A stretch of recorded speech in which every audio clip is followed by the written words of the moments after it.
Hello.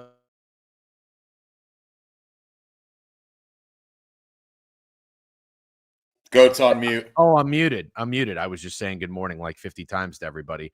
So I had to go in there. I had to time out Nick Mellon because I know the guy who comes in here with a class clown is not getting me sidetracked. Alfred wouldn't appreciate this, DJ. I don't even know what the fuck you're talking about. Alfred Wigglebottom or some shit. Steak, what's up? What kind of hat do we have? What is that? Alfred Wigglebottom? You don't remember when that guy came in here and he started talking about Alfred Wigglebottom and Yeah, I don't remember that. The hat's fucking hard. That's a halo up there. It's fucking dope. That's a halo on a lowercase a? Angels, dude. That is a very cool hat. Yeah. How random. Yeah, it's pretty dope. Yeah. Monday morning recap session. We are live. What's up, everybody? Hello on Twitch and Who the fuck Twitter. is Alfred Wigglebottom? Steak, that's the whole point. I don't know. Some guy named Nick Mellon came in here last week. I had to time him out. And he started talking about Alfred Wigglebottom. And then he said he had 100 schmeckles. And then he said something about the revolution won't be televised. So I had to put him in timeout and not get sidetracked. Anyways, good morning, everyone. I see we got Trent up and moving in here. A couple of why do we have crying laughing emojis? Are we crying at the Vikings? Are we laughing at the Vikings? Shut the fuck up. You want me to shut the fuck up? Yeah, I want you to shut the fuck up. Why do you want me to shut up? You're just annoying. You're already annoying me. I'm talking about getting rid of. I'm laughing about the Vikings, dude. We're 1-1. I just was wondering what Trent was laughing at because he's never. I think it was Alfred Wigglebottom. I'm sorry to tell you. I think. Trent you don't have to be sorry to tell me. All right. Well, I just got rid of Nick Mellon. I'm sorry, Nick, but I can't do the distractions today. Fuck you, DJ. And let's talk about the other games. No. Yes, we are laughing at the Vikings. Woo. Sorry, Steak. Yeah, let's just get right into it. Let's rip the Band-Aid off. Let's talk about that game, Sunday Night Football, and then we'll recap the entire slate. We'll work our way backwards first, though. We'll talk about that game since it's fresh on the mind, get it over with. Then we'll go into the 1:00 slate, touch on every single game. Let's see where we went right, where we went wrong. Best bets of the newsletter, 1 and 2. Rough start out of the gate for your boys. I think we are now 1 and 5, and pouring out for Greg. Greg had the Steelers. Miss -2.5, covered by 2 and week 1. And then yesterday, the Broncos money line, I think he got absolutely hosed. But regardless, even if we hit, we got to be better. Touchdown score, touchdown contest, very fun. Brinks giving out 5 sub bags. My team wins again. That's fucking right. Back to back. Let's see. So Chubba Hubbard, Ashton Genty, shout out Beeve, George Pickens last week, and Jalen Waddle. Great job, Brinks. Great job. Brinks was in his fucking head. He had a list of guys. He tried to ask me, who do you like? Blah, blah, blah, blah. I'm like, bro, I'm not influencing your decision. Fucking pick someone. Then he was like, I'm going with Waddle. What do you think about Waddle? I was like, Waddle's interesting. It wasn't even on your list. And then you give me Waddle, go with it. Waddle comes through. Great job. Steak, how did your team do? 0-2. Let's move on. Team Fat Greg's hit both theirs too. Puka and David Montgomery. That was a great. I wanted to shit on them so bad. When they were a team, when they formed an alliance, Greg and Fat Girls. And then when they gave me their picks, I was like, damn, I can't say no to Puka. That's my offensive player of the year. He's got to be the odds-on favorite by now after weeks 1 and 2. And then the David Montgomery was a great call. And you know what I saw? We're going to talk about this. I saw somebody did a everybody scores parlay for the Detroit Lions. Monty, Gibbs, Amon-Ra, Jameson Williams. I know. Could all be so simple. We're not going to overthink it anymore, chat. We're not going to overthink it anymore. And I had a glorious don't overthink it parlay, and Joe Burrow got hurt. RIP. We'll talk about it. Okay. We got a couple people in here. Tootin' TD Steak. That's right. Thanks for showing up to Prop Talk, by the way. Prop Talk has been absolutely lit, as the kids would say. The attendance is spectacular for 9 a.m. Eastern Standard, meaning we got some West Coasters, some Midwesters. You guys are waking up nice and early. The place is packed. We love it. Thank you very much. And shout out to Cam Is Money for coming on, by the way. Cam showed up, did a great job. Corn in week 1, Cam in week 2. Phenomenal performances back to back. So we're going to have to keep that running. And we'll get another guest on for for Prop Talk this week. So you got some afternoon people in Europe. Oh, would you look at that? We do have some people in Europe, by the way. I see when I look at the analytics of where people stream from. And we got a bunch of people, not a bunch, but we got a decent amount of people in the UK, which is great. WCAM, W Notre Dame. Why? Oh, it's cool when you talk about the Vikings, but it's not cool when they talk about Notre Dame. Well, we're not even there yet. Oh, fuck you. Fuck you. Listen, I don't want to fucking hear it. I don't want to fucking hear it. I saw your fucking tweet. Who's got it worse between Vikings and Florida fans this week? Oh, okay. Yeah, that was pretty bad. Yeah, don't you dare give me a fucking lecture. All right, I'm not giving you a lecture anymore. I'm not giving you a lecture. Anyways, talk to me about the Vikings and Falcons. Let's just get it over with. I'm not here. Listen, I'm not here to shame you. I don't want you to feel bad. I'm your buddy. I'm your pal. Well, let's call it immediately like it was. There's obvious things to say, like JJ McCarthy played bad because he did. But holy shit, even worse than JJ McCarthy, I think the offensive line and the coaching was the absolute worst part of that game. The coaching was bad. That's probably the worst game I've ever seen Kevin O'Connell coach. And the offensive line was miserable. We need Darisaw back so bad. Honestly, I thought the defense hung on for about as long as they could, given how bad the offense was playing. If the offense could have moved the ball, I think that the defense would have done even better. But I have no complaints about the defense, especially since Van Ginkel wasn't playing. But the offensive line, Kevin O'Connell did some things that just made me fucking have PTSD to Billy Napier. Yeah. What's interesting is, listen, nobody likes injuries, and it's unfortunate that, I feel like every year, maybe because people just keep getting bigger, faster, stronger, and the sport is so violent, I feel like we're just seeing more and more injuries, which really sucks. Like even after an entire offseason, it was fascinating to me that the Bears played without like two of their top defenders. I'm like, what the fuck? DGen, a fraud for flipping on his DJ stance after one game versus the Rat Shit Bears. I don't think so.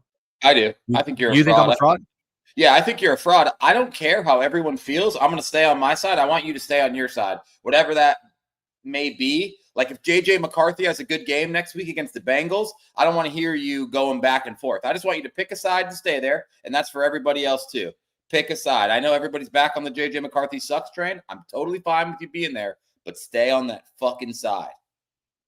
Okay, listen, I'm just gonna tell you right now, I don't think you have to pick a side on a young quarterback who's played a second game. I think you can be neutral. Why can't you be neutral? You weren't neutral. You weren't neutral. I know, and I became neutral. Don't be neutral. Don't become neutral. Why? Why can't someone become? Nobody wants to hear a guy who fucking gets up here and streams sports in front of a few hundred people come up and say, "I'm neutral now." It's no fun, dude. Pick a fucking side. Listen, I got to tell you, I have standards, and they're not very high, but shout out to Ramble, by the way, for the sub bank, 27 months. Appreciate you. Brinks, thank you again. We got a hype train level 2 in here nice and early. People love the recaps. The homies love the recaps. It's good. Listen, I pick sides all the time. Yeah. I picked a side. I picked a side on Russell Wilson. I picked a side on a lot of people. I pick sides on coaches. I have said for a long time, I don't think JJ McCarthy is going to be a good NFL quarterback early. I think he's going to be a project. I think it's going to take a couple years.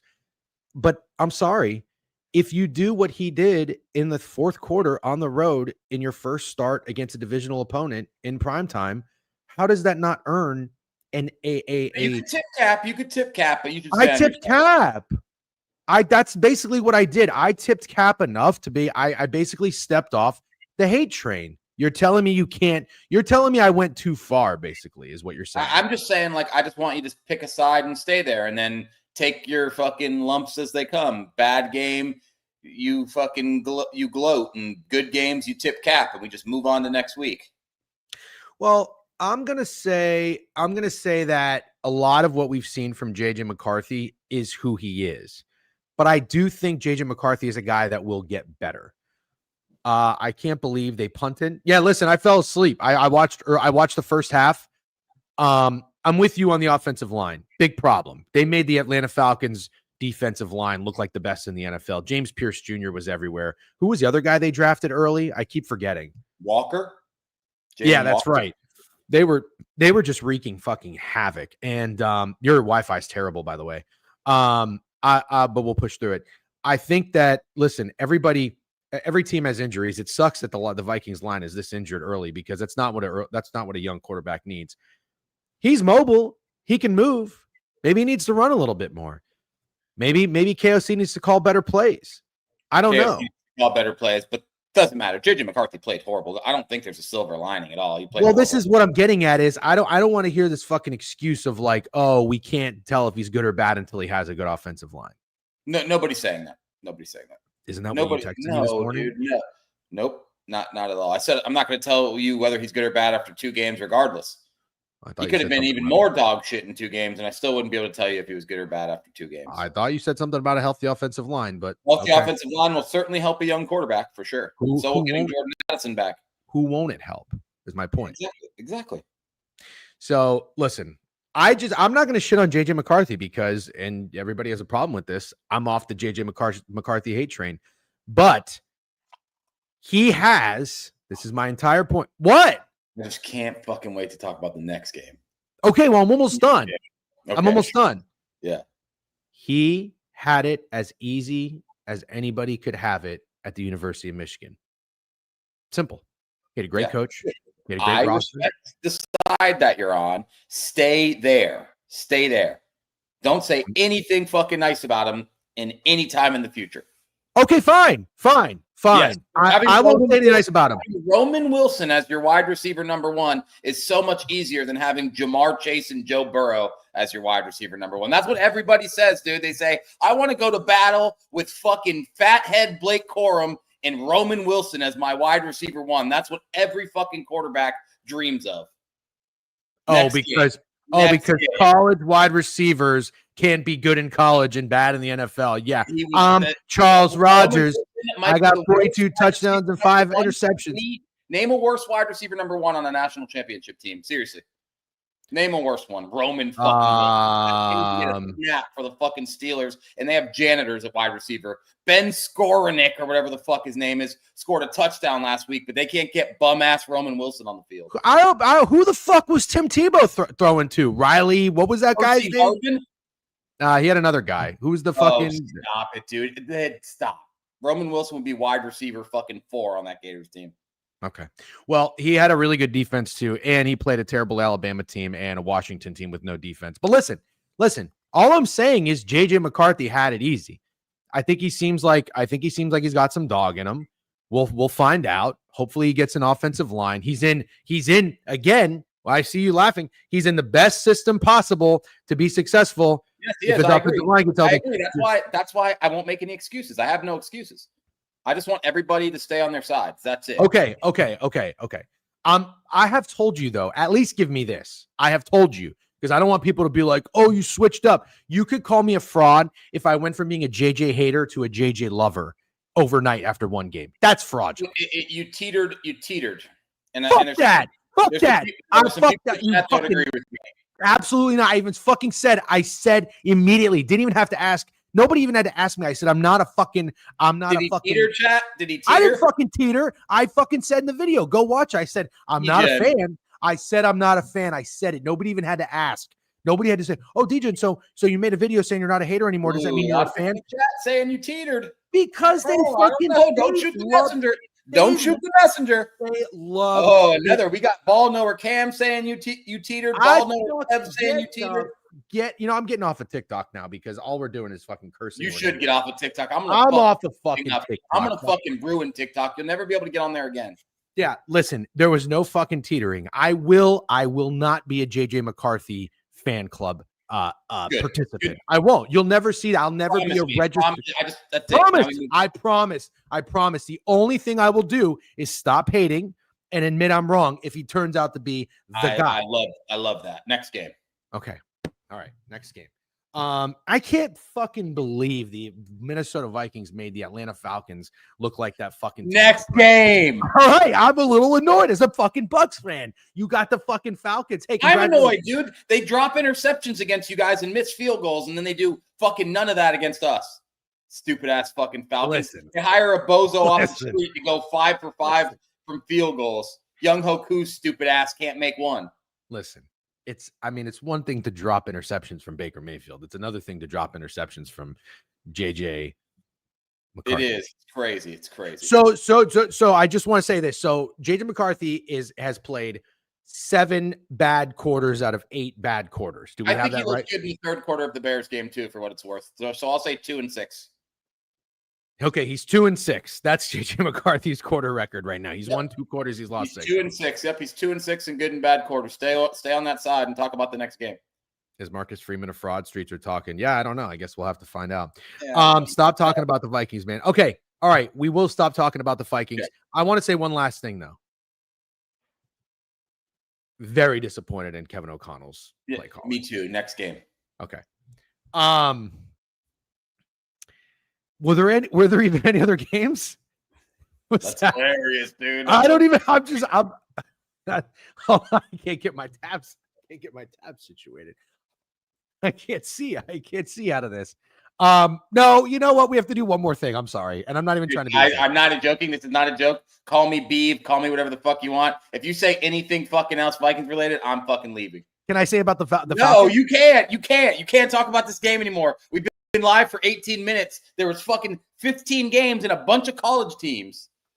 Okay, but I did me Beeb when I want to leave a situation. He's like, "Oh, you're gonna be like Beeb and leave." You're being a baby. You're being a baby. You're being a baby. Listen, sounds good. I fucking glazed. People said stop glazing JJ McCarthy, DGen, when they fucking went out and won the Bears. Yeah, I didn't hear you say next game. Still talking about the Vikings. I wanted to talk about Kyle Pitts for a second. He was swallowing footballs. Did you see that? Swallowing footballs? He swallowed footballs. Like he looked like big. You just throw it in his direction. He's like, well, that's the Kyle Pitts that I thought would be the generational talent. Am I using the wrong word? Has anyone ever said swallowing footballs? Like a black hole, and you throw it in the area, and it just it's what am I thinking of? Why did you remove yourself from the screen? Okay, JJ McCarthy, by the way, now that Steak's not here, if you didn't see the box score, he was 11 for 21. Stop it. Stop it. Oh, wait, I think I can do this. Fuck this guy, dude. I fucking hate this guy. I glaze this motherfucker all day. I got people. All right, I'm done. Bijan Robinson, 22 carries, 143 yards, though. 6.5 yards a carry. That's absolutely insane. It's you see what happens when you play a Todd Bowles defense than when you play a Brian Flores defense. So into a 9-yard run. He could turn a 2-yard run into a 9-yard run. Bijan Robinson is amazing. Most talented running back in the NFL. He's absolutely fucking insane. Okay. So just want to be clear moving forward for the rest of the season, because it's a long season. When JJ McCarthy does something good, we'll talk about the Vikings for 25 minutes. When he does something bad, we'll talk about him for 3 minutes. That's where you're at. It's 10:20 and we're still fucking talking about him. I had to fucking We talked about him for 20 minutes when he did something bad. Go to the next fucking game. All right, let's restart. We'll get fresh.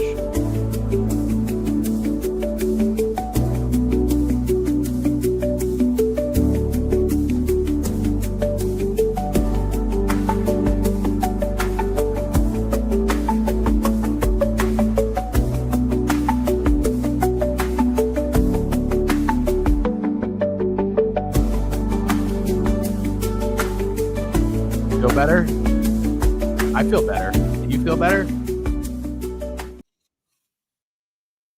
I know neither of us are yogis, but I'm serious. I'm ready to move on. Okay.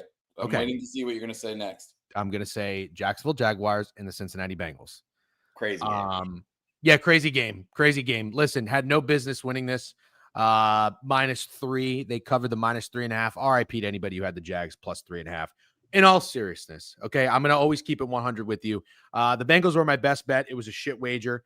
I talked about it. I made a clip. I made a video. It's a once-in-a-lifetime opportunity for two spots in this slate. The Lions, or the Bengals. Of course, I picked the Bengals. Now, I want to tell you guys a funny story, okay? Steak, I don't know if you do or don't remember this. Initially, for our best bets in the newsletter, Greg went with the Lions. And I'm not making excuses, but I figured it would be great if we have both of them. At least one's going to be right. He switched up and went with the Broncos. I had no beef with that, but I'm committed to the Bengals. I like the Bengals, and I will tell you, there were things about the Bears and Lions that still kept me a little nervous. We'll talk about that in a second. But what I decided was, Steak, and this is how I kind of want to segue this and see what you have to say. I decided, of all things, of all angles and perspectives and factors, I'm okay leaning into the Jacksonville Jaguars not being very good with Liam Cohen as their head coach and not really taking much away from that victory against the Carolina Panthers.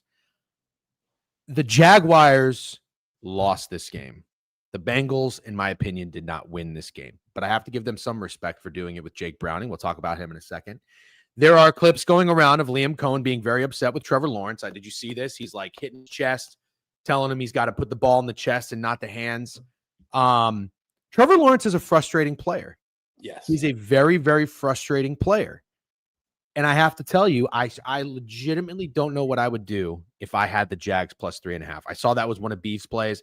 That was the right side, 100%. So awful, awful beat. I can't figure out what to think of the Jaguars after this game now, because there are things about them that I liked and there's things about them that I don't like. What's your takeaway from the Jags? Final score 31-27, game goes over. I'm not being sarcastic when I ask you this question. How does QBR work?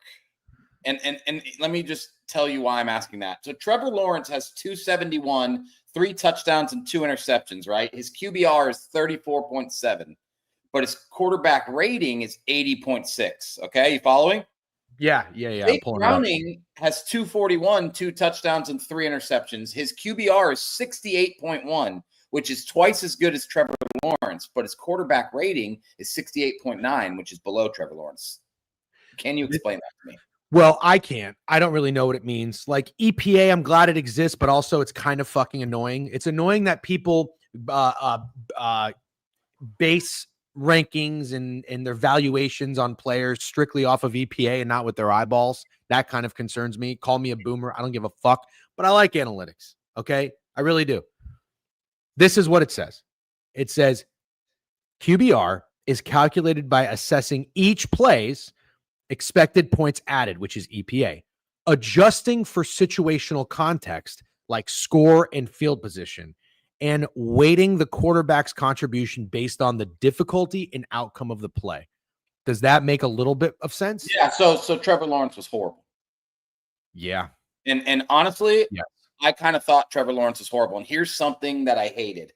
I don't know what's going on with Brian Thomas. I have no idea, but if you target him 12 times and you guys only connect 4 times, that's a huge issue when you target a guy like Parker Washington 5 times and you connect all 5 times. Or you target a guy like Diami Brown 7 times and you guys hit 5 times. There's a problem with the fact that your best wide receiver is getting 12 targets and 4 catches for under 50 yards.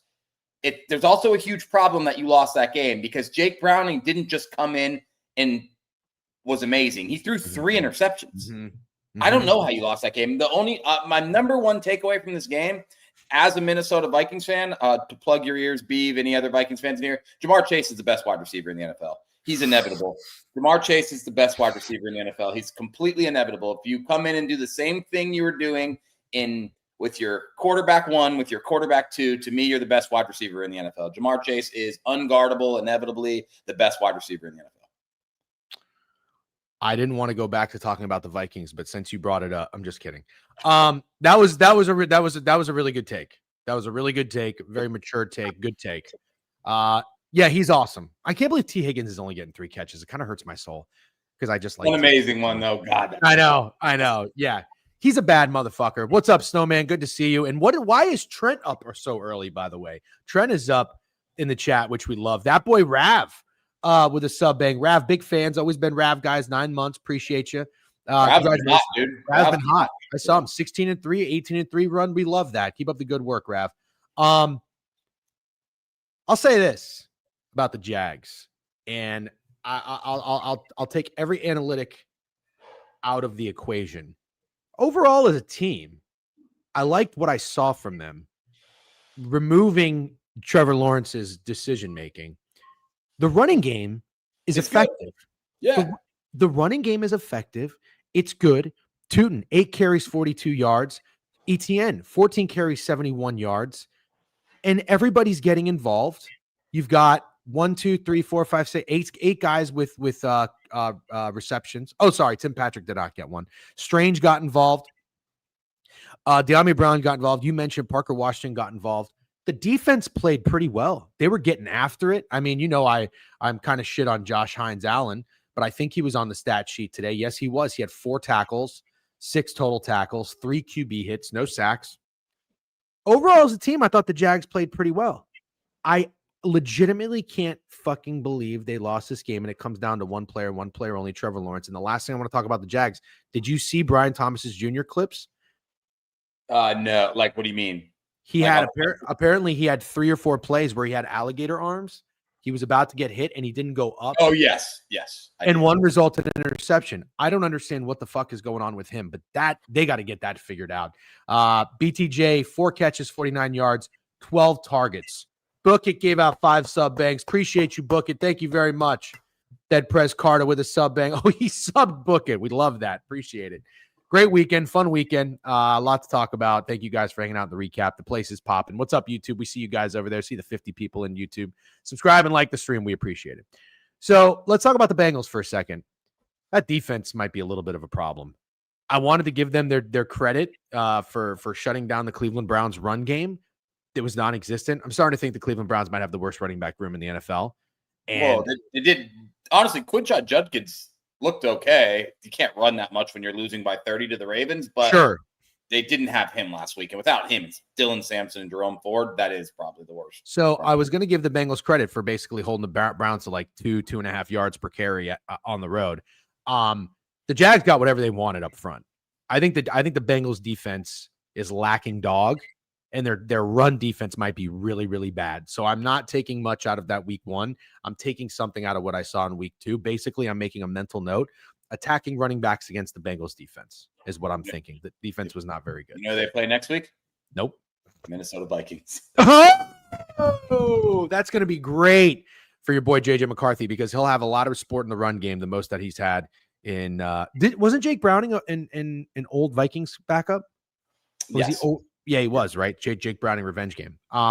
Where's the game? He already beat us. Oh, he did. Yeah. Samson TD was top 5 moment of my life. What's up, Tom and Marty? Good to see you. Big fan of Tom and Marty on Twitter. Browning was a Viking from UW. Yep, I do remember him at Washington. All right, let's go to the next game. Fun game.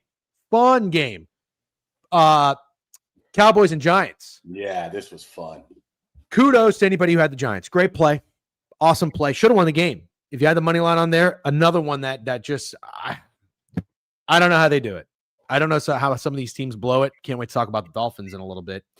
Where should we start here? Well, first and foremost, the Giants were, I believe they were 5.5 point dogs, 6 point dogs, cover the number. The game goes into overtime. The Cowboys looked terrible to start this game. They looked terrible.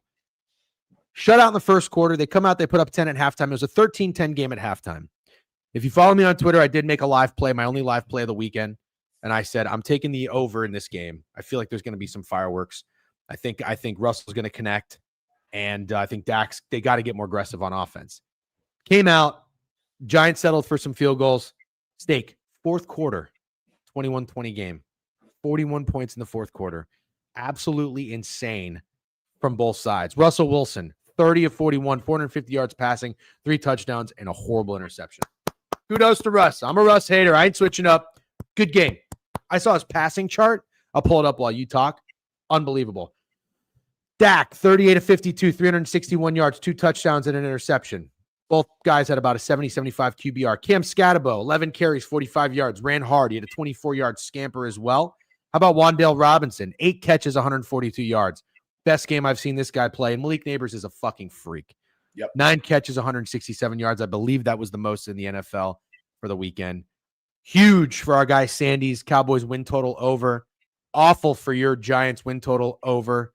RIP to that. Well, not RIP, but do you like what you saw, or are you devastated now as a Giants investor because they had to have this one? No, I wouldn't say devastated. I would be more devastated if Russell Wilson came out and played the way he did week 1.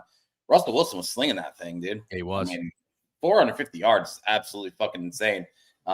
This is more, I expected better defense, if I'm being honest, but the Giants secondary is bad as well. I did like some stuff I saw from the defensive line, but I still think the Cowboys are absolutely dog shit in the bottom 8 of the NFL. I still firmly stand by that. But it does have to take into account that the Cowboys can almost score 3 points every time they touch the field. I mean, this fucking guy, Aubrey, does not miss. And he can hit from fucking 70. And I thought about that after they went up 3. I'm like, oh, this game's going to overtime. The fucking Cowboys need 1 first down to be in this guy's field goal range. But, man, that was a fun game. That was a really fun game to watch. So much more fun than I expected. There's not much bad to say about what the Giants did, really. Except, I guess, taking those early field goals lost them the game. I can't really figure it out. Oh, yeah. the Russell Wilson pass in overtime that was like a punt on second down was crazy. Yeah, them settling for field goals. I believe in the first 3 quarters, they had 1 touchdown. They had 3 field goals. That was kind of brutal. I thought Tyrone Tracy only getting 5 carries was a little interesting. I guess they're fucking going with Cam Scatterbo. I never would have guessed it. I was very wrong there. Yep. 4 catches, 36 yards. So he did okay there.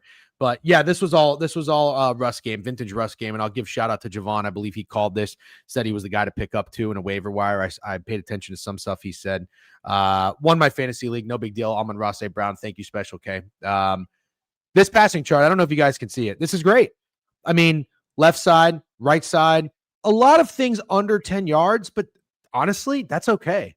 Like if you're going to complete 25 passes, 10 yards or under, it's all that to me is fine if you're connecting on the deep balls, and they did. Now, granted, one of them was Malik Neighbors looking like an absolute freak, making Russell look good. But this is what you need from Russell Wilson if you're going to be effective at all, and they did it. Now, the question is some issues with this Cowboys defense. I mean, they were not stopping anything. I don't even know if the Cowboys punted or the Giants punted. I don't like what I saw from the Cowboys early offensively. I did like how they responded in the second half. I want to say that Dak Prescott only got sacked 3 times. Yeah. It really felt like he was under a lot of pressure, though. He was. He was under a lot of pressure. Thibodeau had a good sack. Brian Burns had a sack. I don't see Abdul Carter anywhere. He had 1 tackle for loss and a QB hit. And then let's look at the Cowboys offensively. Jake Ferguson got involved. I liked him to score a touchdown. He did not.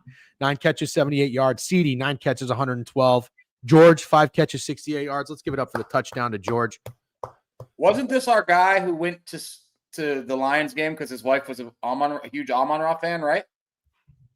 Right? Bro, when he had 3 fucking touchdowns, I think that's him. He went nuts. Holy shit. Congrats to you guys. Amon-Ra. I don't know. That's the best Amon-Ra game you could go to. Yeah, I would think so. I played his over 7.5 catches at a plus price. What are you laughing about? Notice me, daddies. Oh, okay. Yeah. Okay, so the last thing I wanted to point out in this game for the Dallas Cowboys and George Pickens specifically, again, mental notes from a betting perspective moving forward. I know George Pickens had 5 catches for 68 yards and he scored a touchdown, which is everything you want him to do. I think he went over to every single line. It concerns me playing his props. I like that they went to him 9 times. That was kind of my angle on this. They went to him in the end zone probably 4 times. They were really determined to do something with George Pickens in front of that home crowd. Say, hey, we get this guy for a reason. Two major things. He drew 2 huge pass interference balls. That's what I'm fucking built. That's what I'm getting at. Oh, I stole your thing. Sorry, you stole my thunder. Yeah, that's okay. Well, but basically what I'm saying is they went to him, but the thing I'd be nervous about, despite him going over everything, is that these guys cannot guard him, and he'll get a lot of defensive pass interference. So it's not going to be good if you bet on him in the prop market. He can still be very effective in the game overall. Yeah, exactly. That's insane. 14 to 160 penalty for the Giants and so bad. Told you guys. Told Pikachu. Yep. Did you see the offensive lineman for the Giants get 4 penalties for 55 yards in the Sure did. Drive? I saw one of the most incredible opening drives I've ever seen. 60 yards in penalties, 95 yards in passing for Russ, and a field goal. I've never seen a more insane opening drive, and I just want to – and this is an example of staying on your side. I'm staying on the side of thinking that the Cowboys are trash. The New York Giants had 160 yards of penalties, and you needed everything you fucking had to beat them in overtime. The Cowboys are dog shit. I'm staying on my side. Fair. More than fair. Did I already tell you I think I know what my best bet's going to be next week? Spoiler alert. No. It's going to be the team that the Cowboys play. Oh, the Bears at home. Chicago Bears. Yep. Okay, we'll talk about that. Let's go to the next game on the slate here. The Chicago Bears at the Detroit Lions. The Detroit Lions score 14, 10-14, and they put up 52 on the Chicago Bears. What are we laughing about?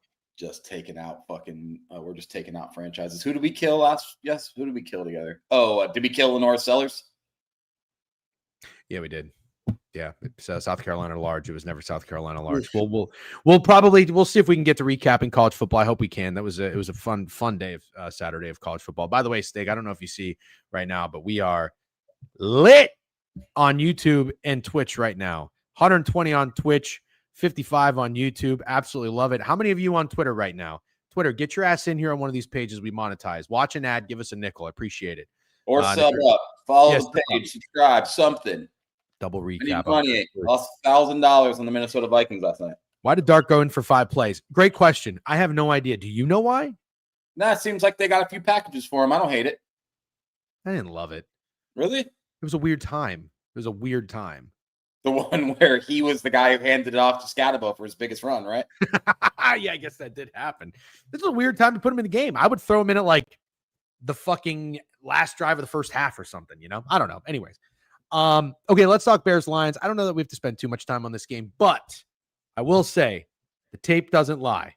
Everybody, we did not panic on the Detroit Lions stake. You and I are Detroit Lions guys this year. I told you I watched that Packers game again, and my takeaway was this. The Lions are going to be just fine. You said it as well. The Packers are really good. They came out swinging, and that just might be the Packers' MO this whole season. Their scripted drives, their first quarters, their first halves, they go for the jugular, and they connected.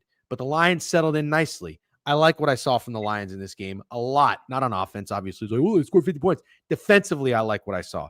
They held the Bears to 3 touchdowns. That's okay. You got Ben Johnson coming in. You got Caleb Williams coming in, who is not very good. He made a couple plays, just like he did against the Vikings defense. What did they score? 24? 21? Yeah, there was a garbage time touchdown. The Bears aren't going to be a team. I mean, come on. They have enough firepower. They're not going to be a team where you're gonna shut them out, basically. This is exactly now. If this was a 52-35 game, I'd be singing a different tune. But I like the way this was a complete game from the Detroit Lions, and that is exactly what you needed and how you needed to respond after that game against the Packers. This team is going to be just fine. They put up 52 without Ben Johnson. This team is going to be just fine, and they got everybody involved. Jared Goff was efficient. He heard the fucking haters. Oh, Jared Goff hasn't won a game without blah, blah, blah, blah, blah, blah, blah as his defensive coordinator. He's got his fucking guys. He's got his army. The Lions are an army of dogs. That's what I love about them. What were your takeaways in this game? Well, I was obviously on your side with not being worried about the Lions, but my first immediate takeaway after watching the Giants play the way they did offensively compared to how they played against the Commanders, and then watching the Lions play the way they did compared to how they played against the Packers, is that the Packers are the real fucking deal, man. Yeah, agreed. I mean, this Lions team looked like a completely different team coming home as opposed to being in Lambeau playing the Packers. Completely different team. I literally, honestly, I'd looked at the Bears all week thinking, like, is the Bears a button I should press here? Obviously, I didn't do it, but I just kept telling myself, like, the Lions are taking this personally, and I don't really understand being mad your offensive coordinator left. It would be different if an offensive coordinator left to go be an offensive coordinator someone else, but he left to go be a head coach somewhere else. And it's like, that's what offensive coordinators do. They try to become head coaches. And I know a lot of people are going to say he went to the Bears. He went to a division rival, and that's why they're mad. So the Lions were very clearly taking it personal. There was fuck Ben Johnson chants. You saw Amon-Ra talking his shit. And I said to myself, like, let's see if the Lions are capable of backing this up. And I mean, everybody ate. Everybody ate, dude. Jahmyr Gibbs scored. Montgomery scored. Amon-Ra was lining up in the backfield. He scored 3 fucking times. Jamison Williams scored. I mean, it was just crazy. The Lions looked really fucking good. I'm not concerned about the Lions at all. I think they're still very much one of the best teams in the NFC. All right. I'm glad you said that. I got shit for this. I got shit from our guy Cam Is Money. I'm pretty sure this is when he had that strange attack for me and talking about like the lean sheet and Dub Club and all this and all that, whatever. When Ben Johnson took the head coaching job for the Bears, I said I wouldn't have done that if I were him, because this is what you sign up for. I love the fuck Ben Johnson chance. Yeah, you're on that side, sure. Oh, I've been on that side. In there. Yeah, I'm not fucking switching up. Yeah. This is listen, you need to have, again, we got to have some fucking loyalty, in my opinion. It's not like he only had one job opportunity. He could have gone to a lot of other teams. There was like 4 or 5 head coaching vacancies, and every single person wanted him. You are a king in Detroit. A king. Stay a king in Detroit. Don't go to the division rival. If you go to a division rival, fuck you. Sorry. Thanks for everything, but fuck you. That's exactly. I don't know. Like, I don't understand, and I've never understood these fucking SEC. You know, if you're Georgia and then your Alabama goes to win the championship. Honestly, bro, it's the worst thing ever. I hate it so much. And so again, if you leave willingly and you go take on a head coaching job of your biggest enemy, fuck you. I love it. That's what I wanted to see. That's why I like Detroit. The team was fucking that. Did you see that celebration? Yeah. After the Ben Johnson play in Detroit. Yeah. They went for the absolute jugular. And you know what? It's 43 minutes in. We've been getting chippy. Totally good with your take. Totally fine with that take. I can't argue with it at all. All right, we're going to get Corp here. We're going to go exclusively on YouTube and Twitch. All right, guys, if you are on Twitter, please come and join us. We really appreciate it. Thanks, everybody, being in here. You play the Jets this year, Special K? I need to see that to believe it. He says they wouldn't boo Aaron Glenn. That's an interesting take. That is an interesting take. Well, no. That Aaron Glenn went and took the Jets job. Yeah, okay, yeah. So then what you said was correct. Fine. Exactly. Yeah. I accept that as reality. Go coach the Cowboys. Go coach the Saints. Go coach somebody else. You coach the Packers, the Vikings, the Bears. Get fucked. And it's not like a weird division where it's like, oh, you go from the Colts to coaching the Texans. That's different. The NFC North is different. The AFC North and the NFC North are different. Anyways, let's get moving. Matt Goth here with a sub bang. We appreciate you guys, all the sub bangs and hanging out with us, going through the recap. All right, Rams Titans. I have one thing to say about this game. Again, where were we right? Where were we wrong? Plenty. I had a much better NFL Sunday than last week. Kind of a flip-flop of last weekend to this weekend. Terrible college football Saturday, better NFL Sunday. This game went exactly according to plan, in my opinion. The Titans looked appealing with those numbers at home. 5.5. The Rams started sluggish. Not saying I necessarily saw that coming. I had a 28-14 type of game. They win 33-19. And the biggest takeaway, from my opinion, in this game is these receivers for Matthew Stafford are really good. Yeah, they're really good. Devontae Adams gets in the end zone, played that straight. Love that. Thank you, Cam, his money coming on and co-signing that. 6 catches, 106 yards for Adams and a touchdown. Tony Pollard ran well. You like this from the Titans. I'm not going to panic on the Titans at all. The run game is there. 20 carries, 92 yards from Tony Pollard. I like what I'm seeing from this guy, and that is good for a young quarterback. Cam Ward, 19-33, 175 yards, touchdown. He played a cleaner game, no interceptions. Actually, I don't know if he had an interception in Denver. 5 sacks, though. That's a problem. I have to watch more tape and see if it's his fault or the line's fault, whatever. But that's not very good. I don't know if he had the drop excuse this game. But again, it's back-to-back games with really, really, really difficult defenses. So I think they get the Colts next. This is going to be, and they've been looking really good with Anaramo as their defensive coordinator. Think I like the buy low spot, and our guy Cool Hand Fluke has been talking to me about this for weeks in my DMs. I'm with him on that. But Ridley, 3 catches, 57 yards, 6 targets, another blah game from him. Ayo Manar, 4 catches, 56 yards, and a touchdown with a crazy Pop Warner pass from Cam Ward. Probably not going to get away with that too much longer. Kyron Williams, quiet but efficient game, 17 carries, 66 yards. Puka, 8 catches, 91 yards, and he had a run for 45 yards and a touchdown. What can't this guy do? Cash the Offensive Player of the Year.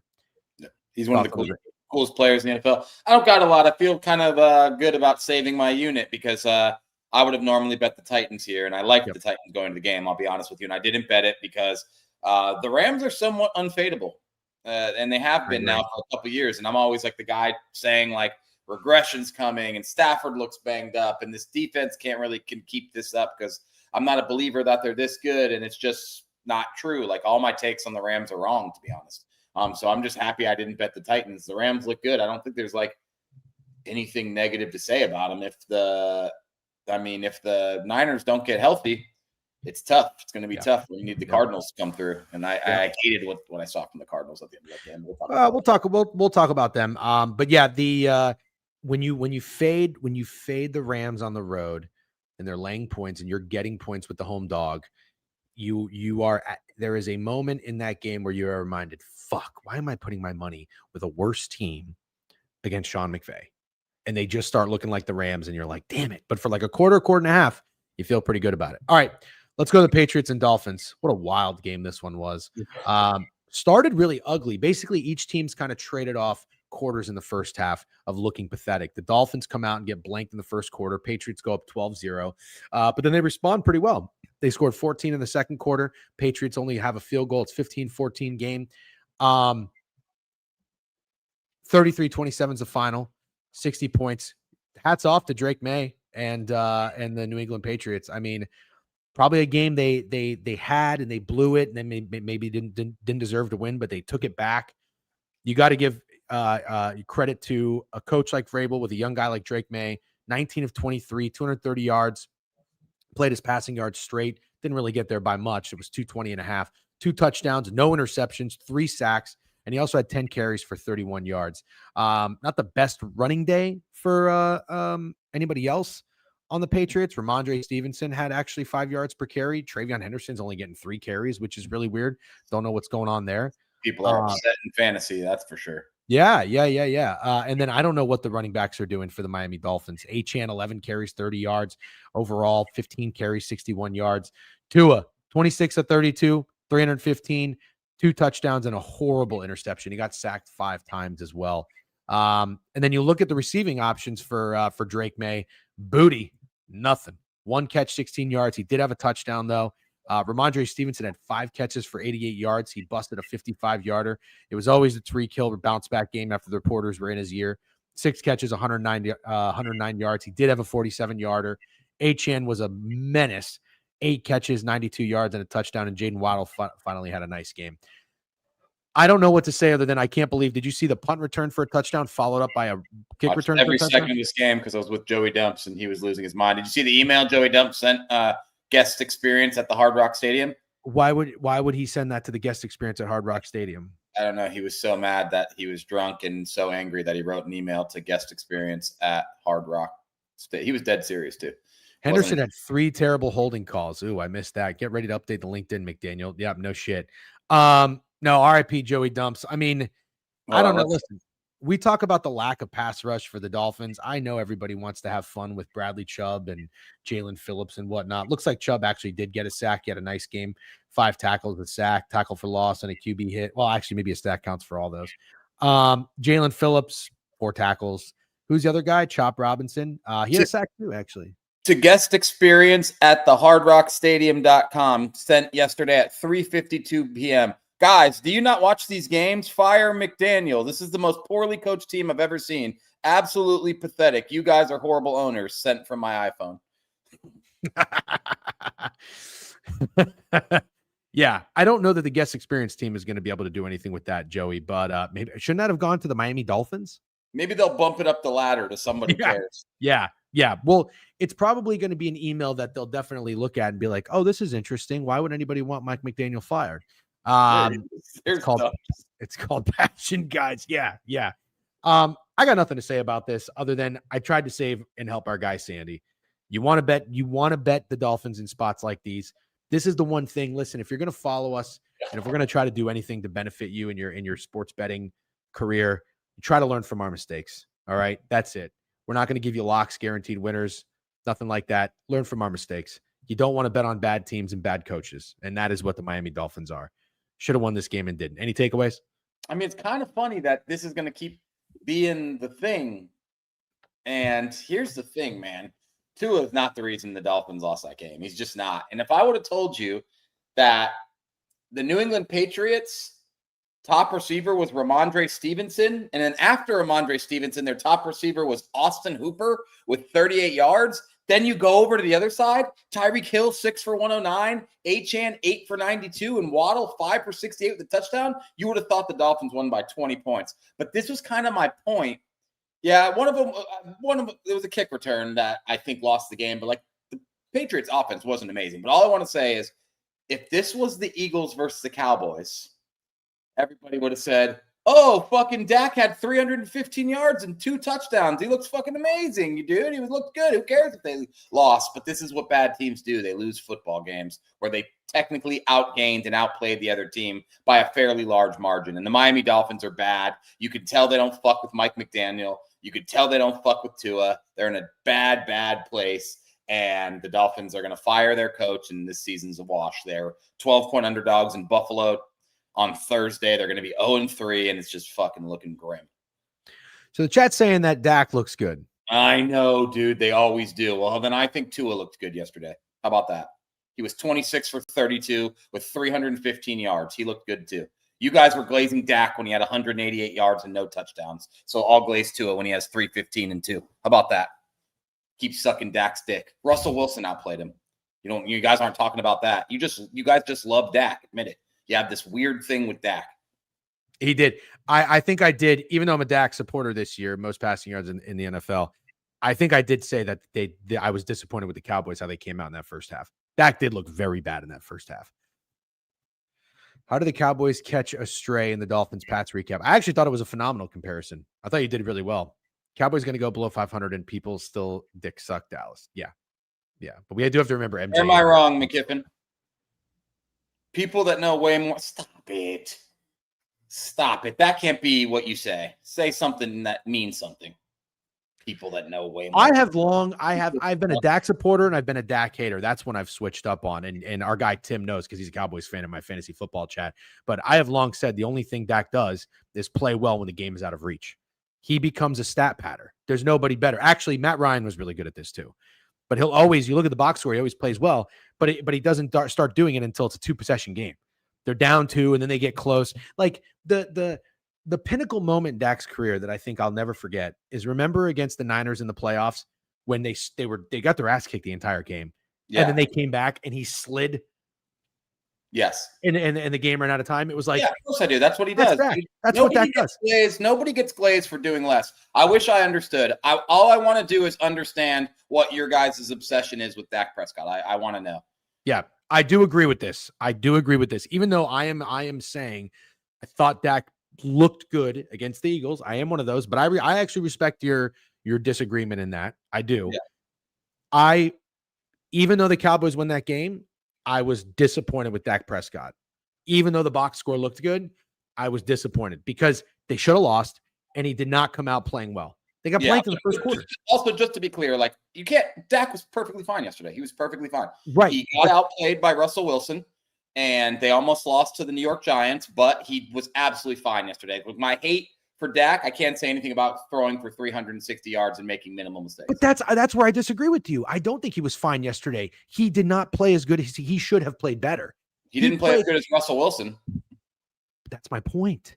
He should have outplayed Russ and the Giants. He should have. Or didn't Carson Wentz almost win an MVP, McKiffin? 2 years ago. I don't care about this either. You're one of those guys, McKiffin. You know ball, but you're one of those guys. Yeah, McKiffin does know ball. About Dak. You're actually exactly who I'm referring to. There's this thing about Dak. I kind of think I would call it Dak derangement. Dak derangement. What's it called? Syndrome. Dak derangement syndrome. DDS. But here's the problem with Dak. He makes those throws. It only matters if they win the game, and they miraculously ended up winning the game. Most of the time, he makes those throws when the Cowboys cannot win the game. Yeah, I know. Down 20 points. Yes, that's the problem. That's the problem.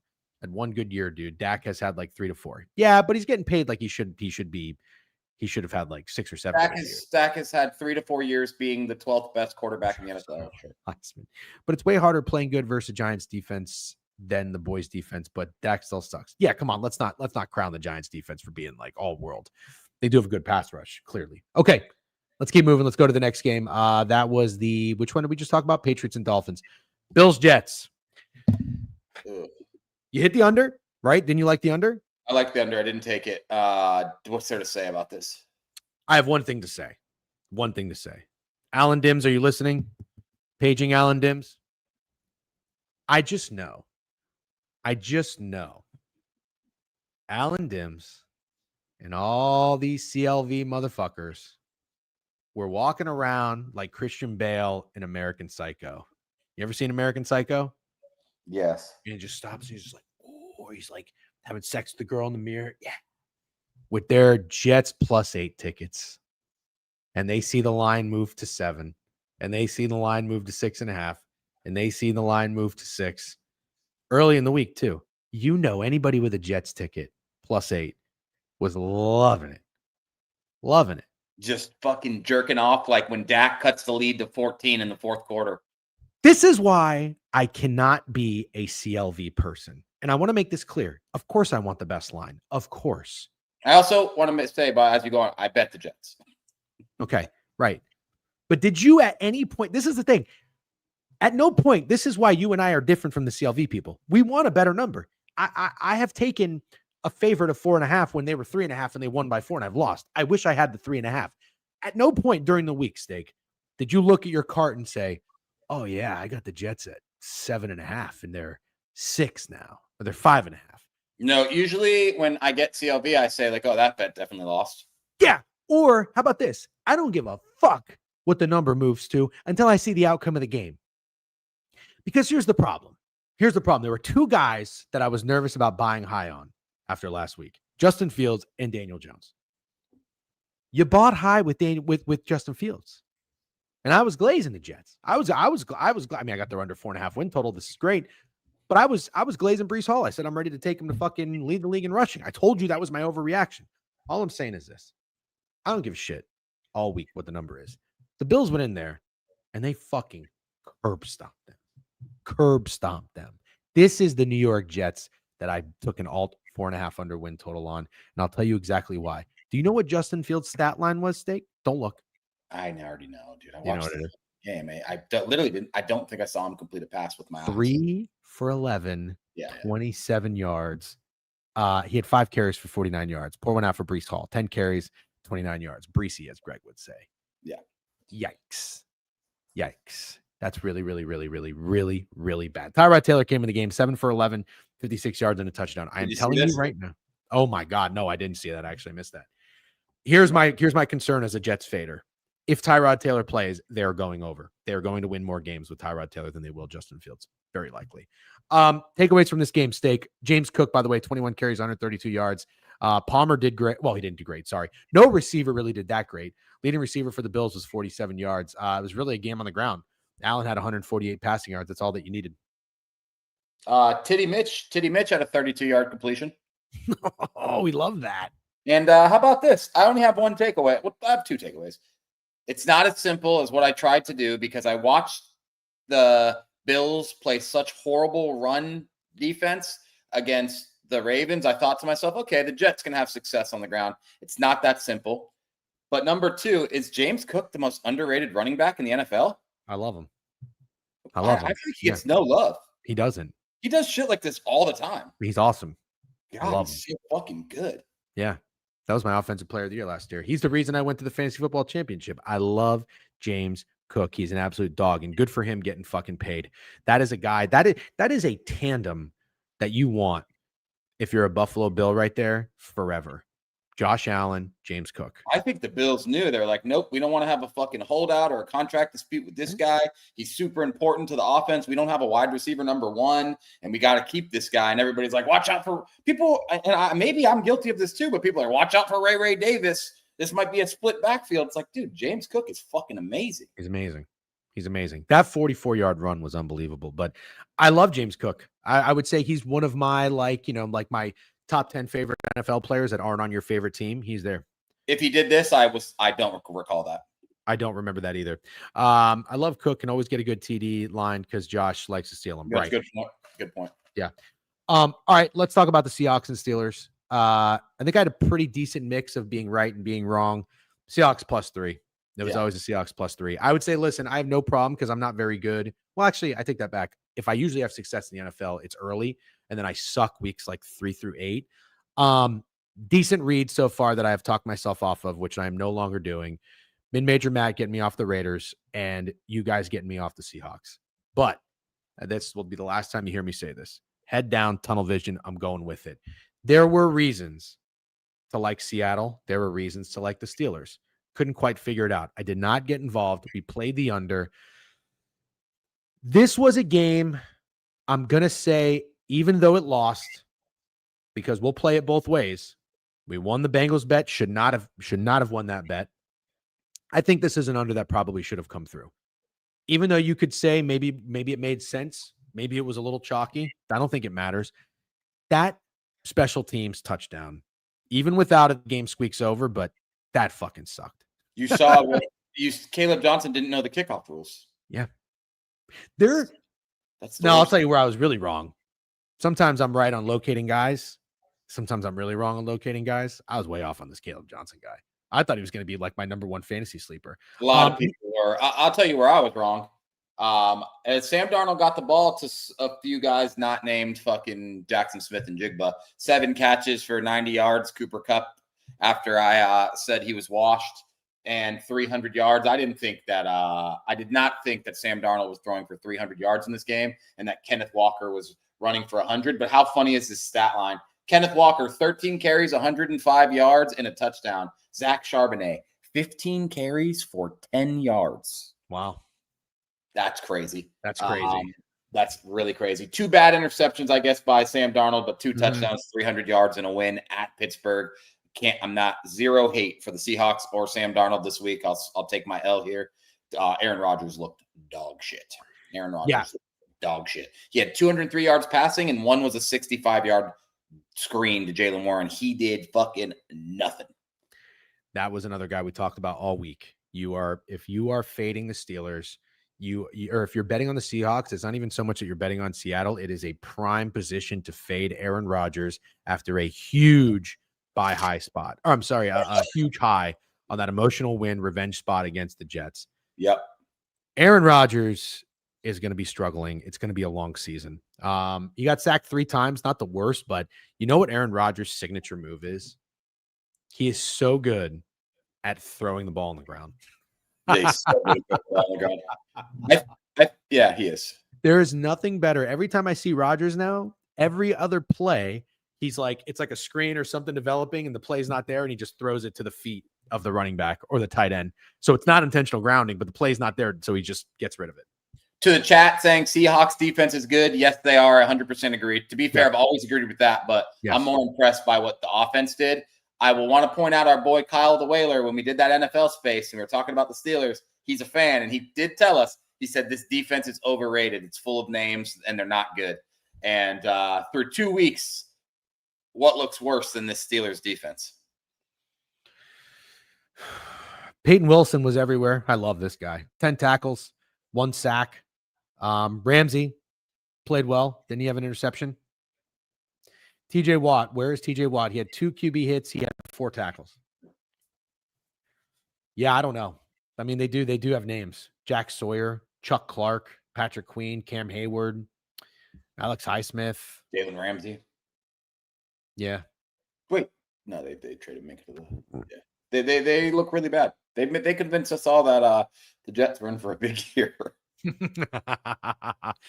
Yep. So let's go look real quick. And you talked about the receiving game. Cooper Kupp 7 for 90. JSN 8 catches, 103 yards. He had a 43-yard catch.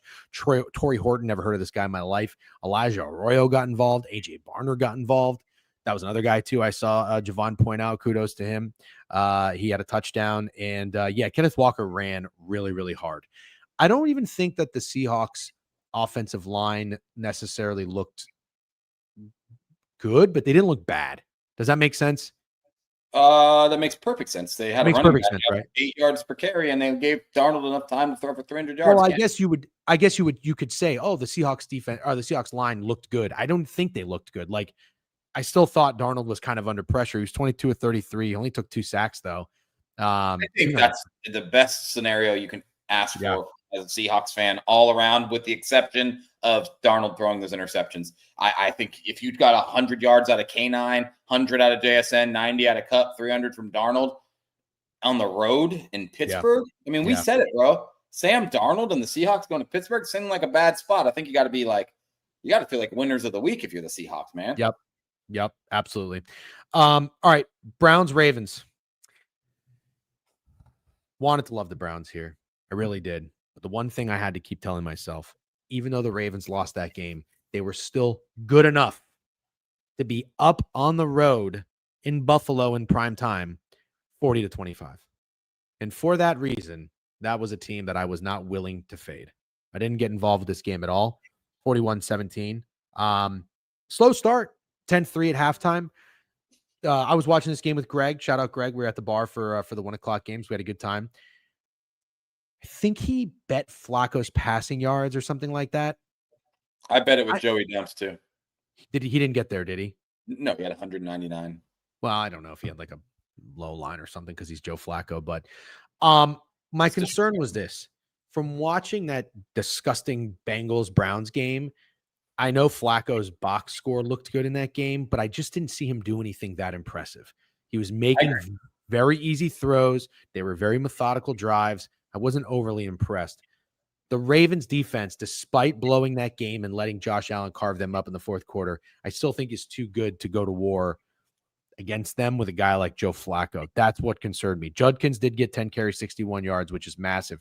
I can't believe Jerome Ford got 6 carries for 31 yards. He's absolutely pathetic. You were so right about that. Judy had 51 yards. Fannin got involved again, 5 catches, 48 yards. Njoku, 4 catches, 40 yards. Then you look at the Ravens. They shut down Derrick Henry, dude. 23 yards rushing. This is massive. If you have a running back to lead the league in rushing, then you get this game out of Derrick Henry. This is huge because you got some live players out there. Jackson was awesome. The whole Ravens team averaged 2 yards a carry. Lamar Jackson didn't do anything either. The Ravens rushed 21 times for 45 yards and won the game by 24 points. The Browns defense, despite the Ravens scoring 41, the Browns defense still plays their ass off. 19 to 29, 225, 4 touchdowns for Lamar Jackson. He's just unbelievable. Yeah, I was going to say it wasn't his best game, but I just blaze. Lamar Jackson is fucking incredible. He's unreal, and I mean, look at the guys that he's throwing the ball to, like Zay Flowers, DeAndre Hopkins, Devontae Walker, Tylan Wallace, Justin Hill, Rashad Bateman. Hey, DeAndre Hopkins redemption season, another touchdown. It was a great catch too. It was, dude. It was. Catch. Yeah, DeAndre Hopkins tutty might be something to just autoplay. I'll never not glaze Lamar. I'm right there with you. I know. I'm right here. I'm with McKiffin. I think the Browns defense is good. I really do genuinely believe that. Me too. I know it's crazy to say after giving up 41 points, but I think I'll die on that hill. I'm not ready to abandon the Browns necessarily. I'll be interested to see who they play next week when we do our NFL review. Oh, by the way, I'm really, really Corp Wednesday, so we'll have to get creative. Maybe we'll post a video or something. We'll talk, but I can. There's usually shitty days for me too, to be fair. So yeah, okay. Let's keep moving. We will talk on Monday Night Football shortly. Let's recap. We've got 3 more games, and then we're going to take a piss break, and then we'll talk some. Should we do some college? Yeah, we should do some college as well. We have an hour and talk Monday Night Football. All right, Broncos, Colts. I'll say this, and I'll kind of keep this one short. I thought Daniel Jones was great. 23 of 34, 316 yards and a touchdown. Really efficient game from him. Jonathan Taylor, people had pointed out to me all week. Great job. 25, 165 yards. He did not get a touchdown, or he did. Oh, no, he caught a touchdown. 2 catches, 50 yards and a touchdown. You love to see that. Tyler Warren, again, 79 yards, 4 catches, 7 targets. Undeniable. That's where he's about to be. Undeniable. Where's he about to be? Undeniable territory. I think he's just going to very quickly skyrocket into being one of the best tight ends in the NFL with a yardage prop in the 60s every week. I am so ready. I'm not gonna overreact yet, but I'm so ready to shit all over the Chicago Bears for getting cute. Teams always do this: get cute, outsmart, don't do the obvious thing, and get the guy that they should. And taking Loveland over Warren. Did Loveland even have a catch? I don't think so. It's not good. I'm not really trying to pour it on the Bears that much. Sure, that definitely bad. Dobbins ran well. 14 carries, 76 yards and a touchdown. Bo Nix played much better. 22 of 30, 200 yards, 206 yards, 3 touchdowns, interceptions leader. Let's go. Troy Franklin had a nice game, 8 catches, 89 yards. Outside of that, nobody had more than 2 catches as wide receiver. And this is the problem, I think, for the Broncos ultimately. Cortland Sutton, 4 targets, 1 catch. I mean, you look at these guys he's throwing the ball to. I don't think this is going to cut it for the Broncos long term. Yeah, they have a problem. And RJ Harvey, 5 carries, 8 yards. I'm not in on the Broncos. Haven't been in. They're a regression candidate for me. This was Greg's best bet. And I'll tell you what, probably should have won. Broncos were in control for the majority of the game. But again, back-to-back weeks, it just so happens Greg's best bet were these teams that had an opportunity to win the game with their defense and their defensive teams. The Steelers, up 31-26 against the Jets. What happened? The Jets go right down the field and score. Broncos, same thing. 28-20, 28-23. Have the lead. Defense needs to make a stop. They can't. Yep. The defense can't make a stop.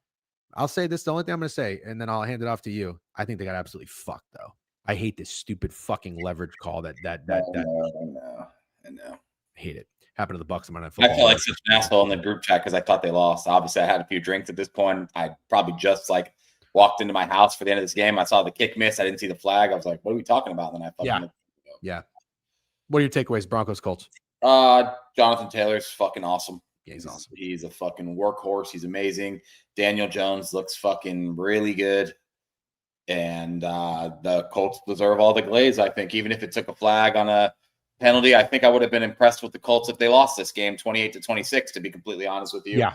Bo Nix did look better. He had some good passes. I think there's a huge receiver problem for the Broncos. Troy Franklin did look good, but not having that consistent guy every week, like I've said before. Got a lot of respect for Courtland Sutton, but I don't think he's one of the better wide receiver ones in this league.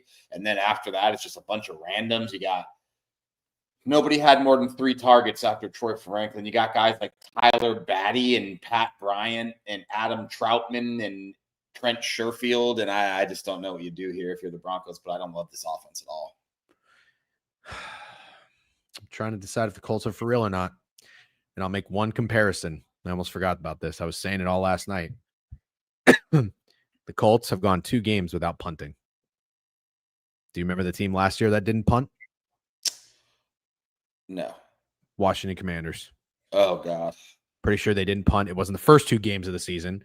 They didn't punt against the Giants, and they didn't punt against the Bengals. I'm not a hater, Bart, and I'm going to ask DJ, and I just want your quick take. We don't have to go through a list, but where does Courtland Sutton rank in wide receiver ones? I Probably like in the middle. He's in the middle of the pack. Yeah, 15-ish. Yeah.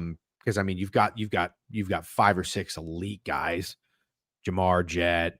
I mean, you could probably would you take Devontae Adams over him?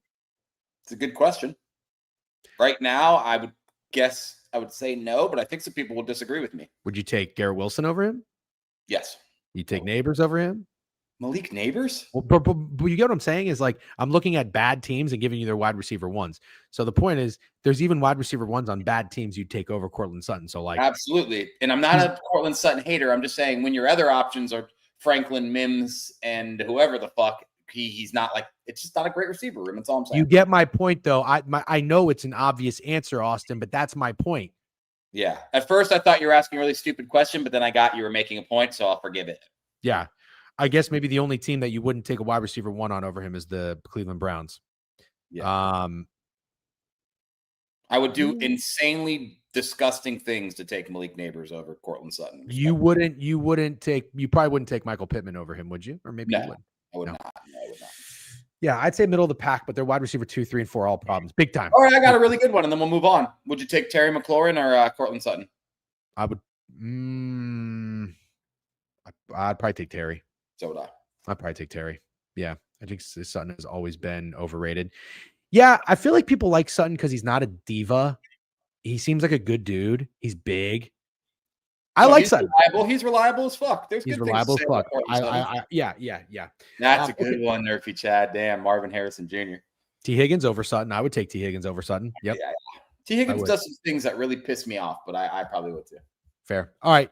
Panthers and the Cardinals. I'm gonna tell you right now, there's a lot of bad beats this weekend. If you had the Cardinals -6, my condolences.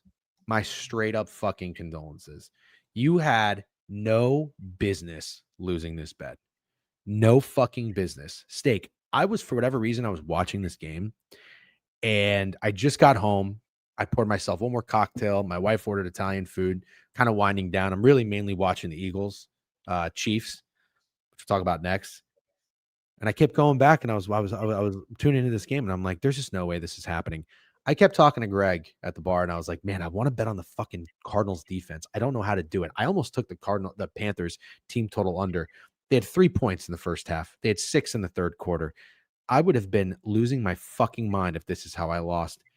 The Cardinals let them come back and only win the game 27-22 when they're up 27-9 going into the fourth quarter. Completely shit their bed and took the foot off the gas. This is a problem. And this is a problem with Kyler Murray. This is the lack of dog the Arizona Cardinals have, and it needs to change. It needs to change. You got other teams going up and running up the score. They don't take their foot off the gas. Video game fucking Kyler Murray, they get a comfortable lead and they just start strutting their shit. I can't believe it. Bryce Young, 35-55, 328, 3 touchdowns and an interception. A little Dak-ish. That's what we'll call that. He only started playing well when the game was out of reach. Murray was 17-25, 220, a touchdown interception. Not a great game from him. The Cardinals cannot run the football. Connor again with 34 yards. Benson 3 for 14. Nobody ran the ball well for the Panthers, but Tet had a nice game, 6 catches, 100 yards. And Marvin Harrison Jr. was very quiet. McBride, another big game, 78 yards receiving. And this guy, Elijah Higgins, was an absolute monster. I'll say it, the chat doesn't fry us. I don't think Bryce Young could hold Dak's dick. I think I got my eyes on Bryce Young, dude. He pisses me off. I think he sucks, first of all, but he is Mr. Garbage Time. He is Mr. when it doesn't fucking matter. Holy shit, he was awful in week 1, and holy shit, he was awful in this game until it fucking didn't matter. Oh my God, I can't stand this guy. I really can't. Nice guy. It's not anything. He seems like a really fucking nice kid. Mm-hmm. Nothing to do with him as a person. I do not like Bryce Young as a football player. I do not think he's good. I said this at the beginning of the season. I have the Panthers win total under. I don't know how the Cardinals didn't cover. Didn't matter because I didn't bet them. Bryce Young is bad. And Bryce Young is really, really bad when the game matters and an NFL defense is playing with the level of intensity that an NFL defense needs to play with. I do not believe Bryce Young can be successful. There's one thing I like about the Panthers all year, and that's Tedero McMillan. I think he will be a star wide receiver in this league for sure. The rest of the receivers are bad. You got Hunter Renfrow out there with 7 catches because he has to, because Xavier Legette is a raccoon eating trash. He sucks. One catch, -2 yards. He's so bad. I don't even know where he's going to fall. And Jalen Coker, who is kind of exciting, I think is injured. I think he's been injured. But yeah, the Panthers are bad. I don't know how the Cardinals didn't cover. So whatever you want to say about the Cardinals, obviously I'm invested with Royal. I have the win total over, have them a lot of ways. I don't feel anything about them beating the Saints and the Panthers. I don't care at all. I'm ready to move on to week 3. I don't feel anything. I'm happy they didn't get upset, but there's nothing else to really say. It's too TBD on the Arizona Cardinals right now. Okay. Very fair. I really do have to take a piss break. Why don't we, you want to talk Eagles Chiefs while I take a piss? Yeah, sure. Eagles Chiefs. All right. I'll set it up real quick. The Eagles squeaked this one out. It was a 10-10 game at half. I got a piss too. Let's take 30 seconds. All right, we'll take a break. We'll finish up the recap, and then we'll talk Monday Night Football. Nobody go anywhere. While you're here, make sure you're following all the pages, like and subscribe. We'll be right back. Snowflakes in the chat. Snowflakes in the chat. Yeah, we'll be right back.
Okay, we're back. Wow, 44 comments.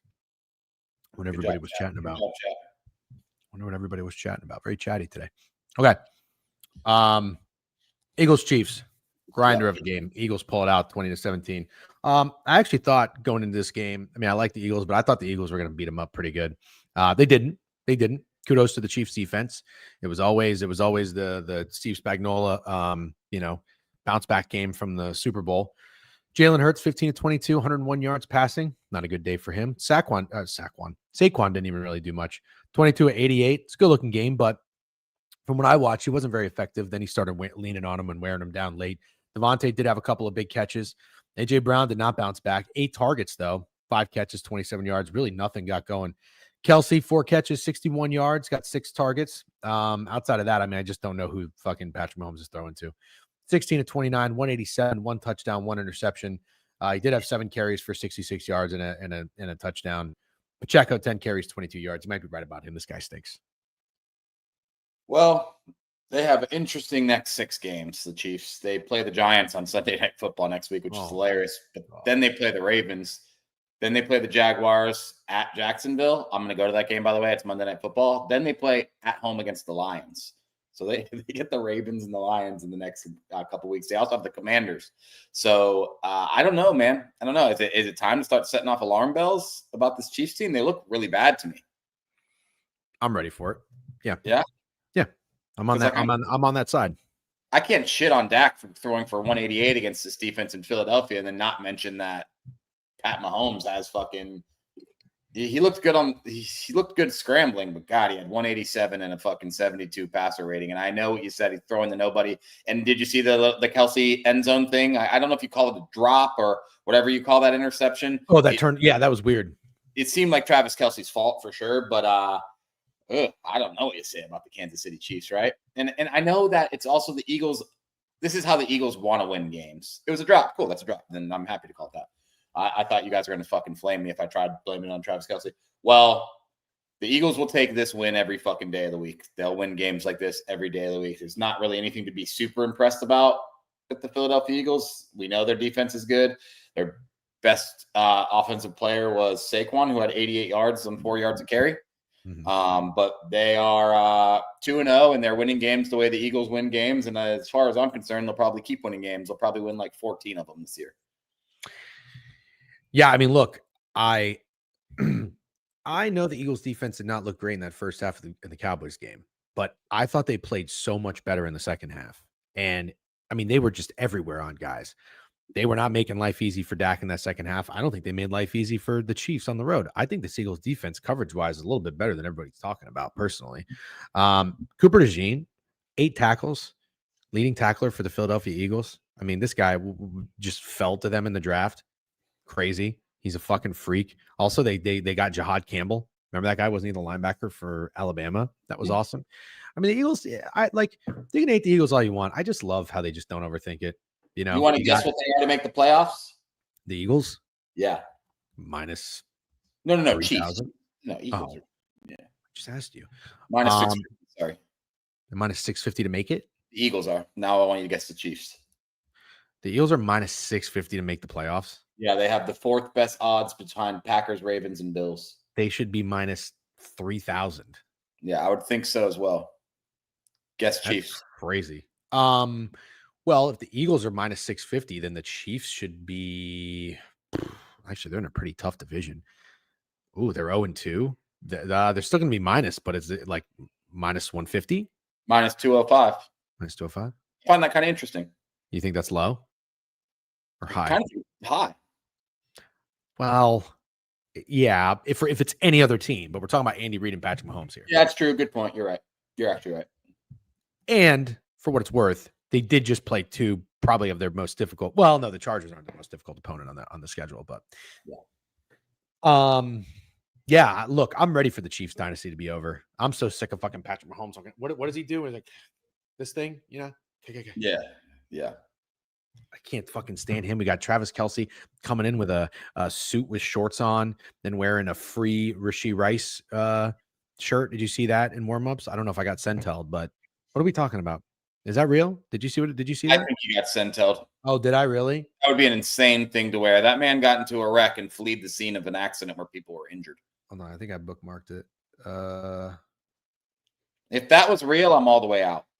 I bookmarked a lot of JJ McCarthy stuff. Oh my fucking God. Brandon's saying it's real.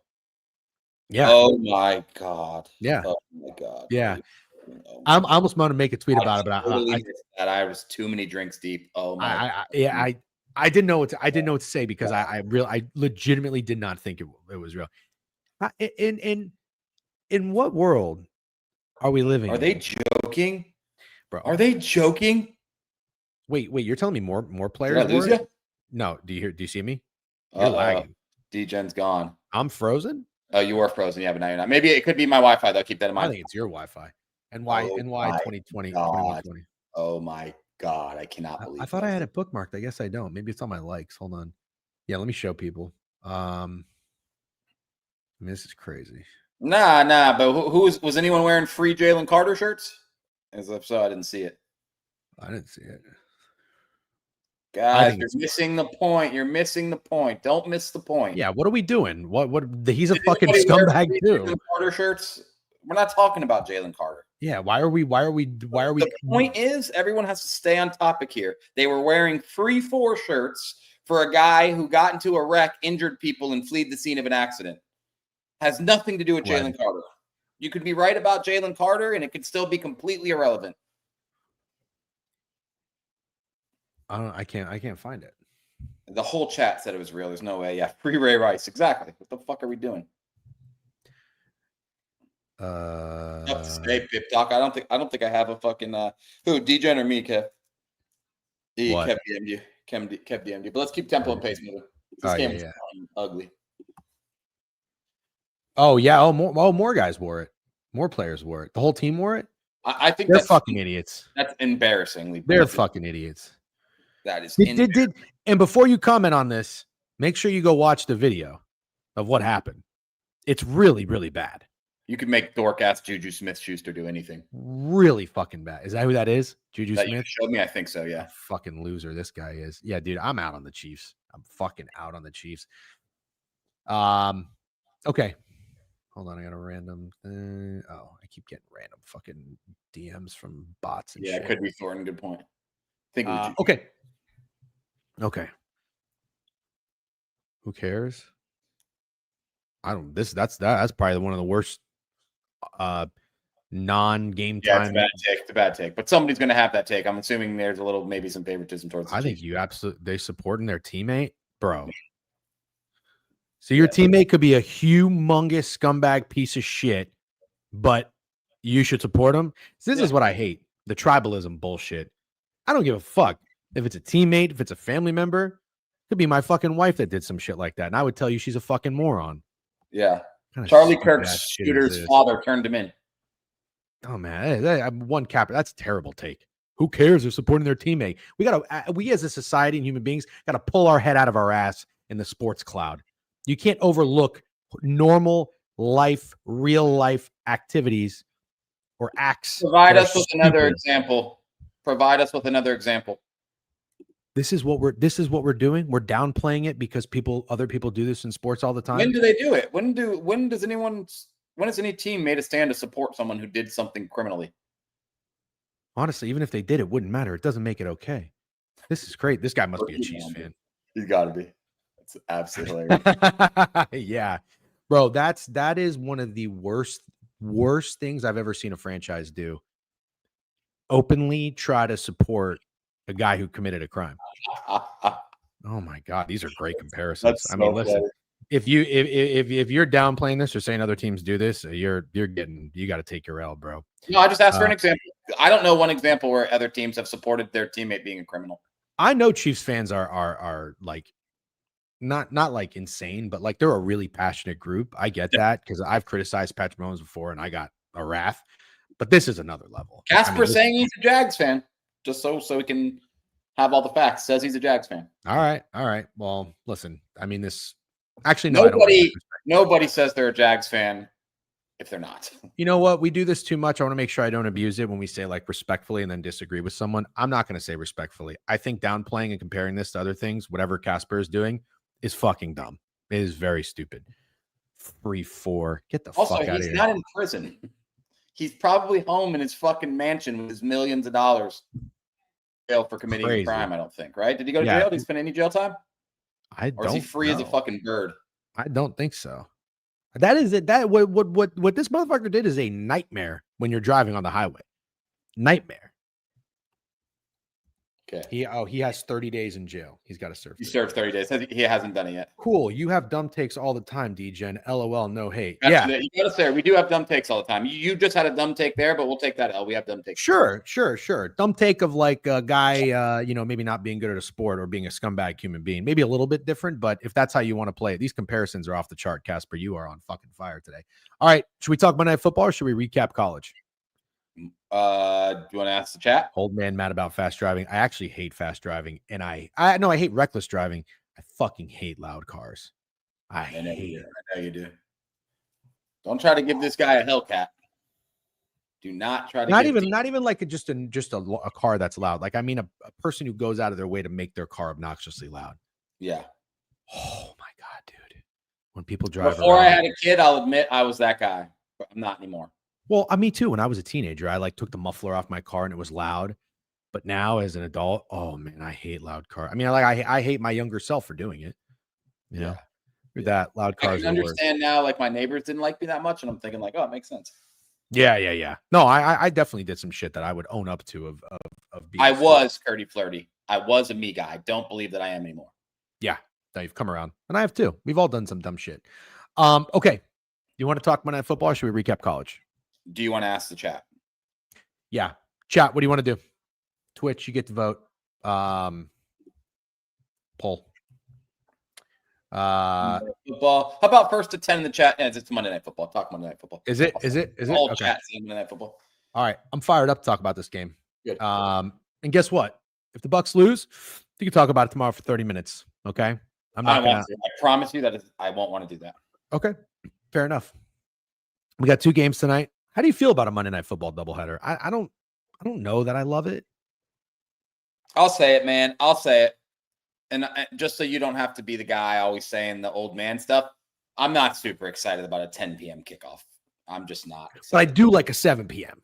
I do like that. I like a 7 p.m. It's tough to get behind this 10 p.m. game, man. 8:20 sucks. Like, it really should be 7:30. 8:20 sucks. Bro, that Notre Dame game started at 7:30. That shit didn't end till 12. 11:45, 12. And I know there was a serious injury, which took like a 20 minute. Yeah, that was exceptionally long game. It was a serious injury, and I guess all the scoring, that was, when I was texting, I was exhausted. I was genuinely exhausted. I was going to try to stay up for the Canelo fight, and I passed out like literally with the remote in my hand. Was that any good? I didn't hear. Canelo lost, but honestly, I didn't hear it a whole lot. Oh, I have a thing that I saw on Twitter that I thought was interesting. I don't know anything about this Aiden Ross guy, and frankly, I think all these fucking streamers are weird as shit. Wouldn't want to get a beer with any of them, but I don't know anything about Aiden Ross. I know he's a really popular and famous streamer. Did you see this clip that he was live streaming and he got like a phone call and then he left? He came back and he's like, "Guys, we're switching our bet from Canelo to Crawford." You didn't see this? No, I don't know who Aiden Ross is. Oh, yeah. I don't really know who he is either, but he's a popular streamer. What do you expect? Was a really good fight. $1 million bet. Fight. Yeah, I didn't hear much about it. Crawford saw a lot of people on Crawford. You're breaking up a lot. I can't tell if it's my Wi-Fi. Is he paused for you guys, or is it just me? Are you serious? DJ's just gone, dude, right? Somebody in the chat tell me I'm not crazy. It's just me. Your Wi-Fi sucks. Oh my God. I'm not even getting like the alert that says my Wi-Fi is bad. You just keep freezing on me. All right. Well, then I guess you're breaking up for me, but I'll just keep fighting through. Okay. Yeah. Maybe I need a nap. Are you tired? I don't know. I feel like I'm going crazy. I think you just need your Wi-Fi. You need to hardwire it because it sucks. Yeah. All right. Fine. I'll go back. Yeah. Your Wi-Fi has been good for me on my end now. Yeah. Okay. Anyways, that's a Canelo Crawford recap. Very interesting, though. That was suspicious. What happened with that Aiden Ross live stream? But anyways, let's talk Bucs and Houston Texans. I'm gonna tell you right now, I see a lot of people on the Texans. Okay, and I was watching BTL, and yeah, I got fired up when Javon's over there pitching fucking Texas A&M and the Houston Texans, fading the Irish and the Bucs in the same weekend. Well, Javon's a Bucs fan, right? He is a Bucs fan. Yeah. He also likes Notre Dame. But it's okay. It's irrelevant. He was right about Texas A&M. That's unfortunate. Yeah. I don't think anybody betting against the Bucs tonight is right. And I'm almost ready to put my money where my mouth is. Okay. I know Steak unsuccessfully nuked his favorite team last night. I don't go out here and make it a habit. to always bet on the Bucks, but if I'll pick my spots, and I do like to. Said it was Baker season last year, by the way, before anybody tries to give me shit. And he had second leading touchdown passer in the NFL. No big deal. But Baker had a bad game. Okay. And if there's one thing that I think I know about Baker Mayfield and this Todd Bowles coach team, I think after a bad game, the Bucs are going to come out and play a sharp game. They got away with one in Atlanta. They shouldn't have won that game, and they did.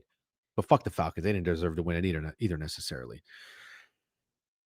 On the flip side, the Texans also played a pretty bad game against the Rams. But what do we know about the Rams? They're a good team. Good team, good defense. 14-9. Correct way to fade the Bucs is to take some form of CJ Stroud pop. Totally agree. I'm gonna tell you this. Oh, I was gonna say I like points early. I actually even think my game script is gonna be first quarter over. The Bucs team total being low, is it really that surprising? Because they're on the road playing the Houston Texans? I mean, let's think about it. This is a team that had 16 points against the Falcons. Didn't they win the game 20? Yeah, and then the Texans gave up 14 to the Rams, which is impressive after they come back and score 33 the next week. Do I think it's baitish on that Buccaneers team total? Sure. But I like the Texans. I'll wait till you're Yeah, this is what concerns me, the new OC. I don't know that the team total's low at 20.5. If they had 16 against the Falcons for the majority of the game until the final drive, the Texans defense is thought to be one of the better ones in the NFL. I don't think it's that low. No Wirfs, no Godwin. But anyways, I think both teams come out. I think both teams come out and score early. I like the first quarter over. That might be the game script. We'll do that later. 0-2 in the last two game scripts, by the way. So I got to get right tonight. But I like the Bucs in a bounce back. Let's pull up Pickett here. Let's see what Pickett is saying. The line you can find at 2. Like the Texans, money line's -130 on DraftKings. Totals 42.5. Looks like a little bit more money in bets from the Pickett sharps on the Bucs spread. However, very, very sharp on the Houston Texans money line. 37% of the bet. Kevin's bringing up and Alex. I feel like Mike Evans is undefeated in narrative games. Like if Mike Evans needs that catch to get 1,000 yards, it's happening. Every Mike Evans narrative hits, I feel like. I don't know why I love Baker TD at 8-1. Don't hate that. Baker didn't have a great passing game, and he used his legs a couple of times against the Falcons, and he always has those big runs. Lowers your shoulder, bring the boom. Damn, so it's me who's on the fucking out in the Wi-Fi. Sucks. Oh, your Wi-Fi's terrible. You were just glitching again. Yeah, that's crazy. It says it's perfectly fine, but I'll hardwire for the next one. I'm going to fight through these next 20 minutes, though. This is interesting. The popular bet market on Pickett, it says that the Tampa Bay Bucs money line 8,600 picks. Texans 5,114. $1.7 million wagered on this game. Nico Collins and Mike Evans, most popular touchdown scorers. Baker Mayfield over 1.5 touchdown passes. I like it. Great run defense from the Bucs. Horrendous passing defense. Nico Collins and CJ Stroud in a bounce back game. Probably going to get theirs. They are. The one thing that concerns me, though, if I'm going to be wrong about this bet, I like the first quarter over. I think the Bucs score on their first drive. I think the Texans score on their first drive. It is new offensive coordinators in their second game. The Texans have one, and the Bucs have their third in 3 years. So that will concern me because that could take a little bit of time, But I think I'm good with my bet on the first quarter over in terms of points. I don't even know what it is. I should probably find out. And I think I like the Bucs. I would take the 2.5. Steak, what do you think? I like the Texans. I'm going to roll one more time with CJ Stroud before I have to give up on him. And I think a get-right game against this Bucs secondary makes sense. The problem is the Falcons could not establish the run, even with one of the best running backs in the NFL, because the Bucs run D is so good, but their secondary is suspect, to say the least. I don't think that the Texans are going to do much running. I don't think they're going to put an emphasis on trying to establish the run. They have Nick fucking Chubb at running back. And I'm not saying Nick Chubb won't get over 51.5 yards or whatever his prop is. I'm not saying he won't get in the end zone at +114. I honestly kind of think he will. But I think this game is about CJ Stroud over 229.5. I like that. Mm-hmm. I like longest completion, and I just like the Texans passing game. So with your game script, scoring early, I agree with your game script 100%, as long as you don't try to single out and just go with Bucks. I'm not sure what the Bucks are going to do against this Texas defense. Not saying they will or won't score, but if you're going to go points early, I think you should go both teams. That's what I'm going to do. First quarter over. Yeah. So what is it? Let's 7.5. It's fun, man. In and out. I'll be honest with you. I like it. I actually like that bet. Chubb receiving yards is interesting, dog. I don't think anybody will be pressing that button. Let's take a look at it. It's a very interesting one. Last week, Stroud was 19 to 27, 188 yards. Interception, sacked 3 times. Chubb, 13 carries, 60 yards. Jaden Higgins was a leading receiver. What did he do? I don't remember. 2 catches, 32 yards. Xavier Hutchinson, 2 catches, 30 yards. Dalton Schultz, 3 catches, 28 yards. Justin Watson, 2 catches, 27 yards. I mean, they really spread the ball out. Yeah, but that's because no one specifically is good. Nico Collins had a bad game. Pass completions for Rambo, cannot disagree with that at all. I like most things CJ Stroud today. I do too, for what it's worth. Unbiased Bucks fan here. I think CJ is going to get his in the passing game. I really do. And I think that I don't even know that it's an X's and O's thing for me with the Bucks offense matched up with the Texans defense. I mean, I fully respect their defense as a whole and D'Amico Ryans as a defensive coordinator. Will Anderson was my defensive player of the year last year. Love him. Who else they have? Let's see. They have Kamari Lassiter. That's the player that's awesome. Henry TuaTuo, who's fun. Daniil Hunter. I'm going on with Chew at 3:30, by the way. Just letting everyone know. Oh, awesome. Okay, we'll be sure to check it out. I just like Baker Mayfield off of a game where I don't think he played that well against the Falcons, and they got one. They survived it. Now they're on prime time. I think Baker is going to come out and play much better, and I think the offense is actually going to find success. But I do like it early.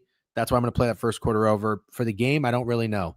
I don't know. But if you're playing CJ Stroud props, I would absolutely co-sign it. 1,000,000%.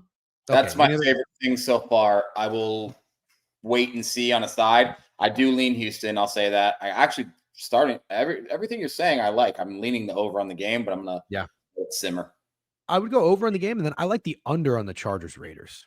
I think is what I like. I don't know that I think. I don't know that I think that the Raiders are going to be the team. Well, we'll go set this stage for you guys so you can see it. Pull up the Pickett splits. Download Pickett, sync your sports books. Use promo code DGen. When you do, you get $3 back.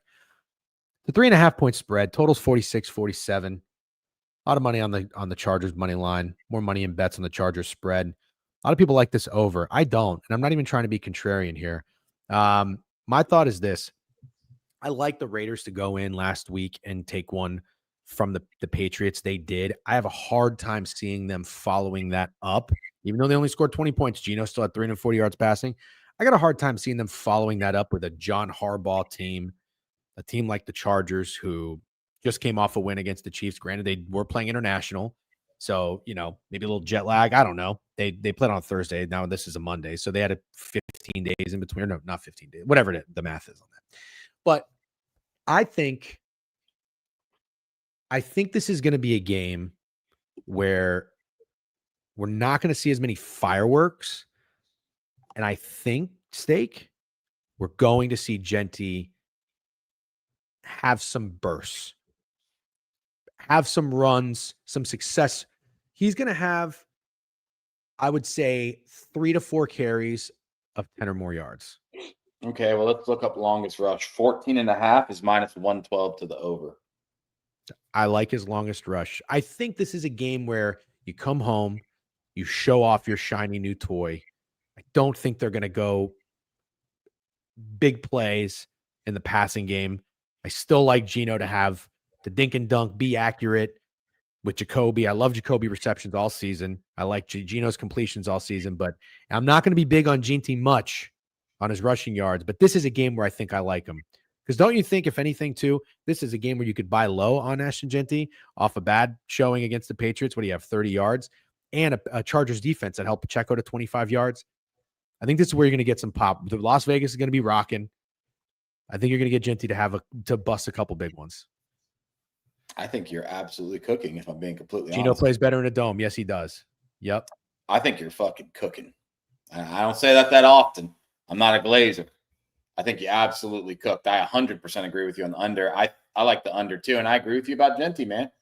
And I think he's scoring again. To be honest, I think he's getting in the end zone again. I think he'll do that frequently. I have no idea how often he'll have 100-yard rushing games. I really don't know. I can't figure that out yet with this Raiders offensive line, but he will be getting in the end zone. And I like that today. I also think since we did so good Thursday night, me, you, and Greg got to cook up another touchdown parlay. It'd be stupid not to. It would be stupid not to. Well, you might be onto something with Mike Evans in a narrative game.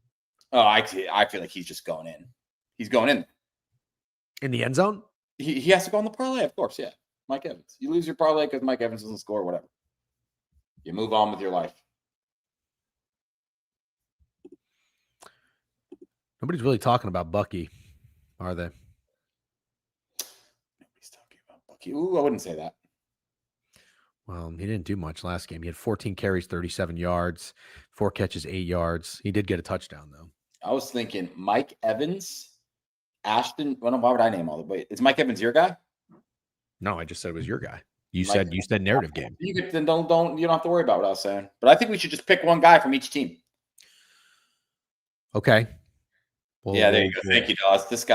Yeah, that was your first bad take. Today? That was your first bad take when you're talking about Monday Night Football, which is totally fine. You're still hitting it like 95%. All right, thank you. Popular markets. I'm hesitant too. Where I 100% agree with you. He's right. What I could go back to, I didn't take K-Dot. I took K-Dot last week, and he didn't do much. And I thought K-Dot would be a guy that Baker would go to a little bit while they figure out this defense. Let me ask you. Sorry to cut you off, but you're looking at anytime touchdown scores. You're just a regular guy. You don't fucking listen to any shows. You just watch football and you make bets. And you log in on FanDuel and you see that Nick Chubb is plus 114 to score a touchdown and Bucky's plus 134. Who are you pressing? Bucky?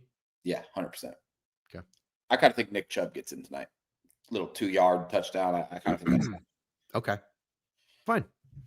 I think CJ Stroud could score tonight. Yeah. That guy's scoring tonight. CJ could score. Let's fucking look at that, dude. Little long shot. CJ Stroud, Dante Thornton. Beats family. CJ Stroud, Dante Thornton parlay.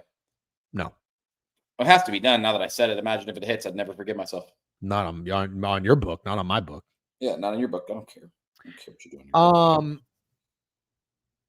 I like Ladd to get in the end zone tonight, I think.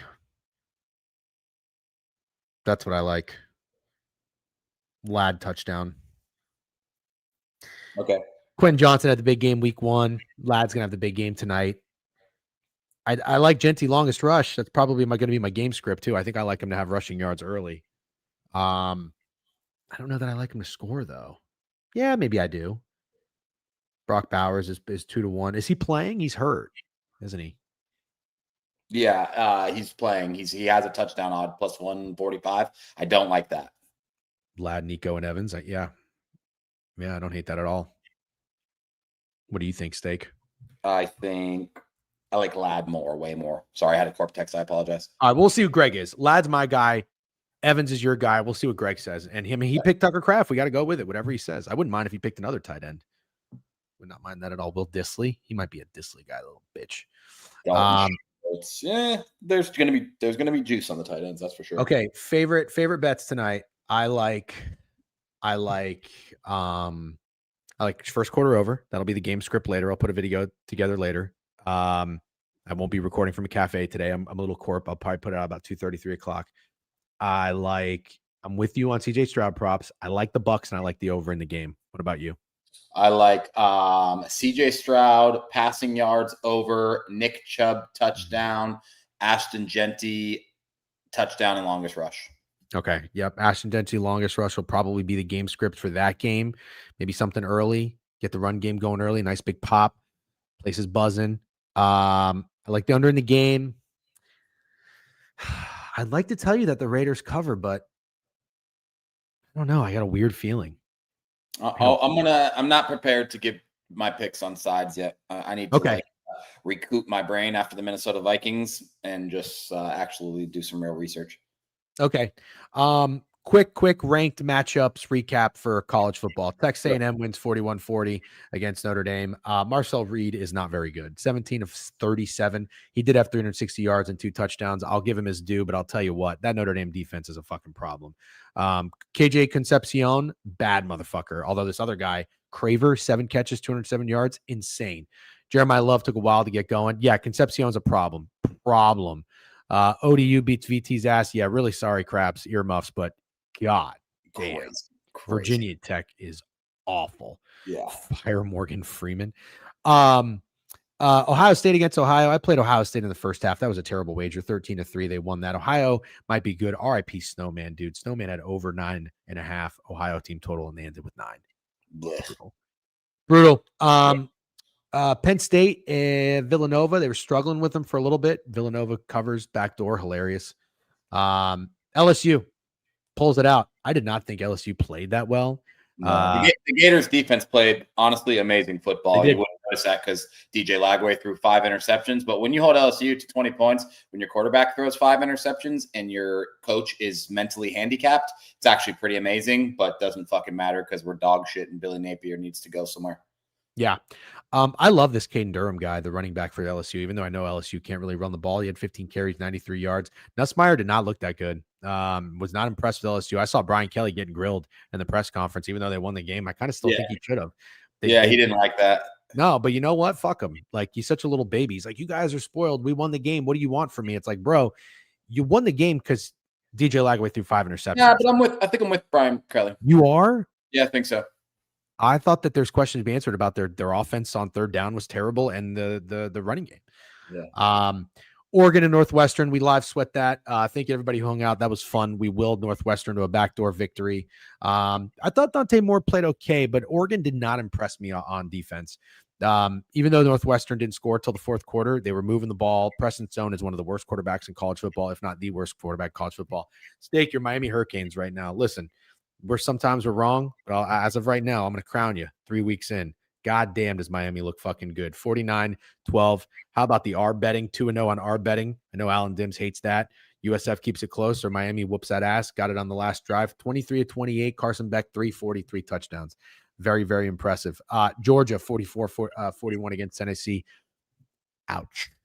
If you are a Tennessee fan. Yeah, I'm sorry. Ouch. As a Gators fan, I shouldn't be feeling bad for you, but I'm sorry. That was fucking brutal.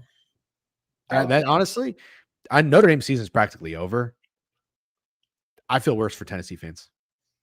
I feel worse for Tennessee fans too. Yeah, for sure. You guys made a deep run in the playoff last year, and I'm okay with your freshman quarterback. But this you should have beat Georgia. I don't know what else to say. Yeah. If the kicker makes a field goal, you beat Georgia. You should have beat him. And Joey Aguilar, 371 and 4 tugs. He looked really good. He did have, a few interceptions, but overall he looked really good. I think Tennessee is good. Yep. Texas. I took Texas. I thought this would be their fuck you spot against UTEP. I hope you're doing that. I'm so done. Who said Arch Manning is good? Who said that? Who? I might make a tweet about this or a rant or something a little bit later. Everybody is so reactive. Okay, everybody is so reactive. Who in their right fucking mind who covers college football said Arch Manning is good? Who said that? Because his last name's Manning. You can't be surprised, dude. I guess I'm not surprised. I'm annoyed. Yeah. I'm annoyed too, but I feel like we kind of said that in the beginning of the year. It's like everybody was talking about all these unproven guys, and then they were speaking about Arch like a proven guy, when in all reality, he just belongs in the category of the unproven guys. I'll tell you. Like somebody, listen, you put yourselves out there, you're going to be wrong. Like even Mina Kimes, and I'm not a Mina Kimes hater, even though her supporters annoy the fuck out of me, but do you remember her reaction when the Bills drafted Josh Allen? Yeah, it was bad, right? Oh, she was freaking out. It was somebody else. She wanted it wasn't Josh Rosen. It was like, I don't remember who she wanted, but she was like, no. She was like that's tough to come back from, but you can come back from that. If you are someone crowning Arch Manning when he's done absolutely nothing, this is crazy because he looks awful. We'll keep moving. I took South Carolina large plays moved to 1-1. I don't even think it was forced. I liked it. I thought about it all week, buying low on South Carolina. Diego Pavia. Yep.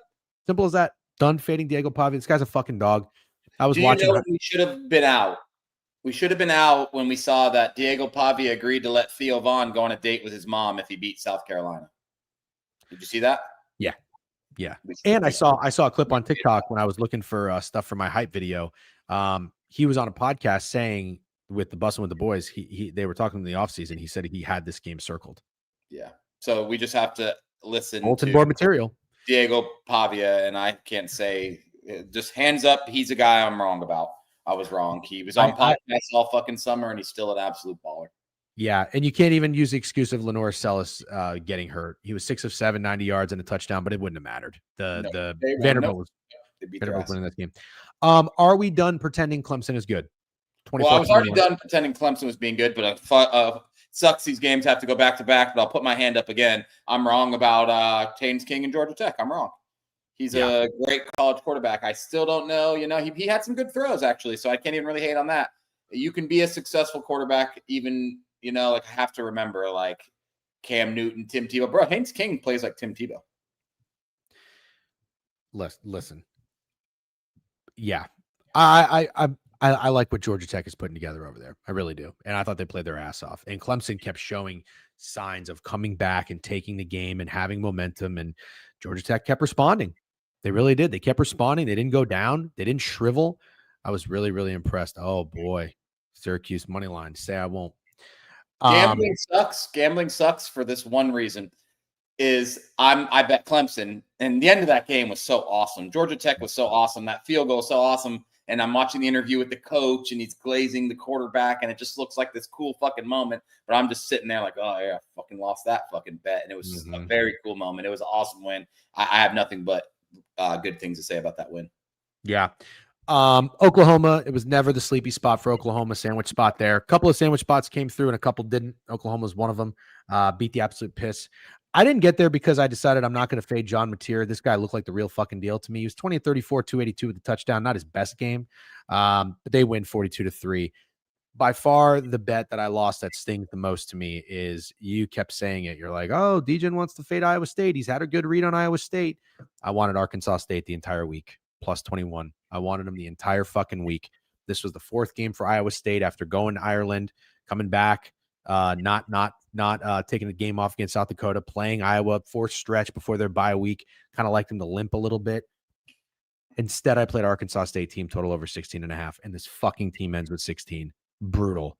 All right. Talk about not getting cute. That was the spot to not get cute. So try to take a learning lesson from that, although I'm an idiot and I don't listen to myself. Ole Miss 41-35. Massive win for the over. Quarterback, dude. Oh my God. Chambliss 21-29, 353 and a touchdown. And dude, Austin Simmons is a dog. That was a crazy performance. I don't know. Arkansas's defense might be really bad, but as Ole Miss backers, that's about as good of a scenario you could ever have with the quarterback getting hurt. Yep. Yeah, he looks good, and it's tough for Austin Simmons. He was limping pretty good. I hope he's okay.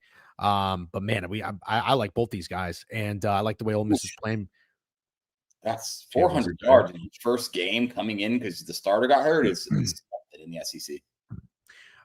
Michigan. It was always Michigan whenever their Sharon Moore, the worst head coach in college football, was suspended.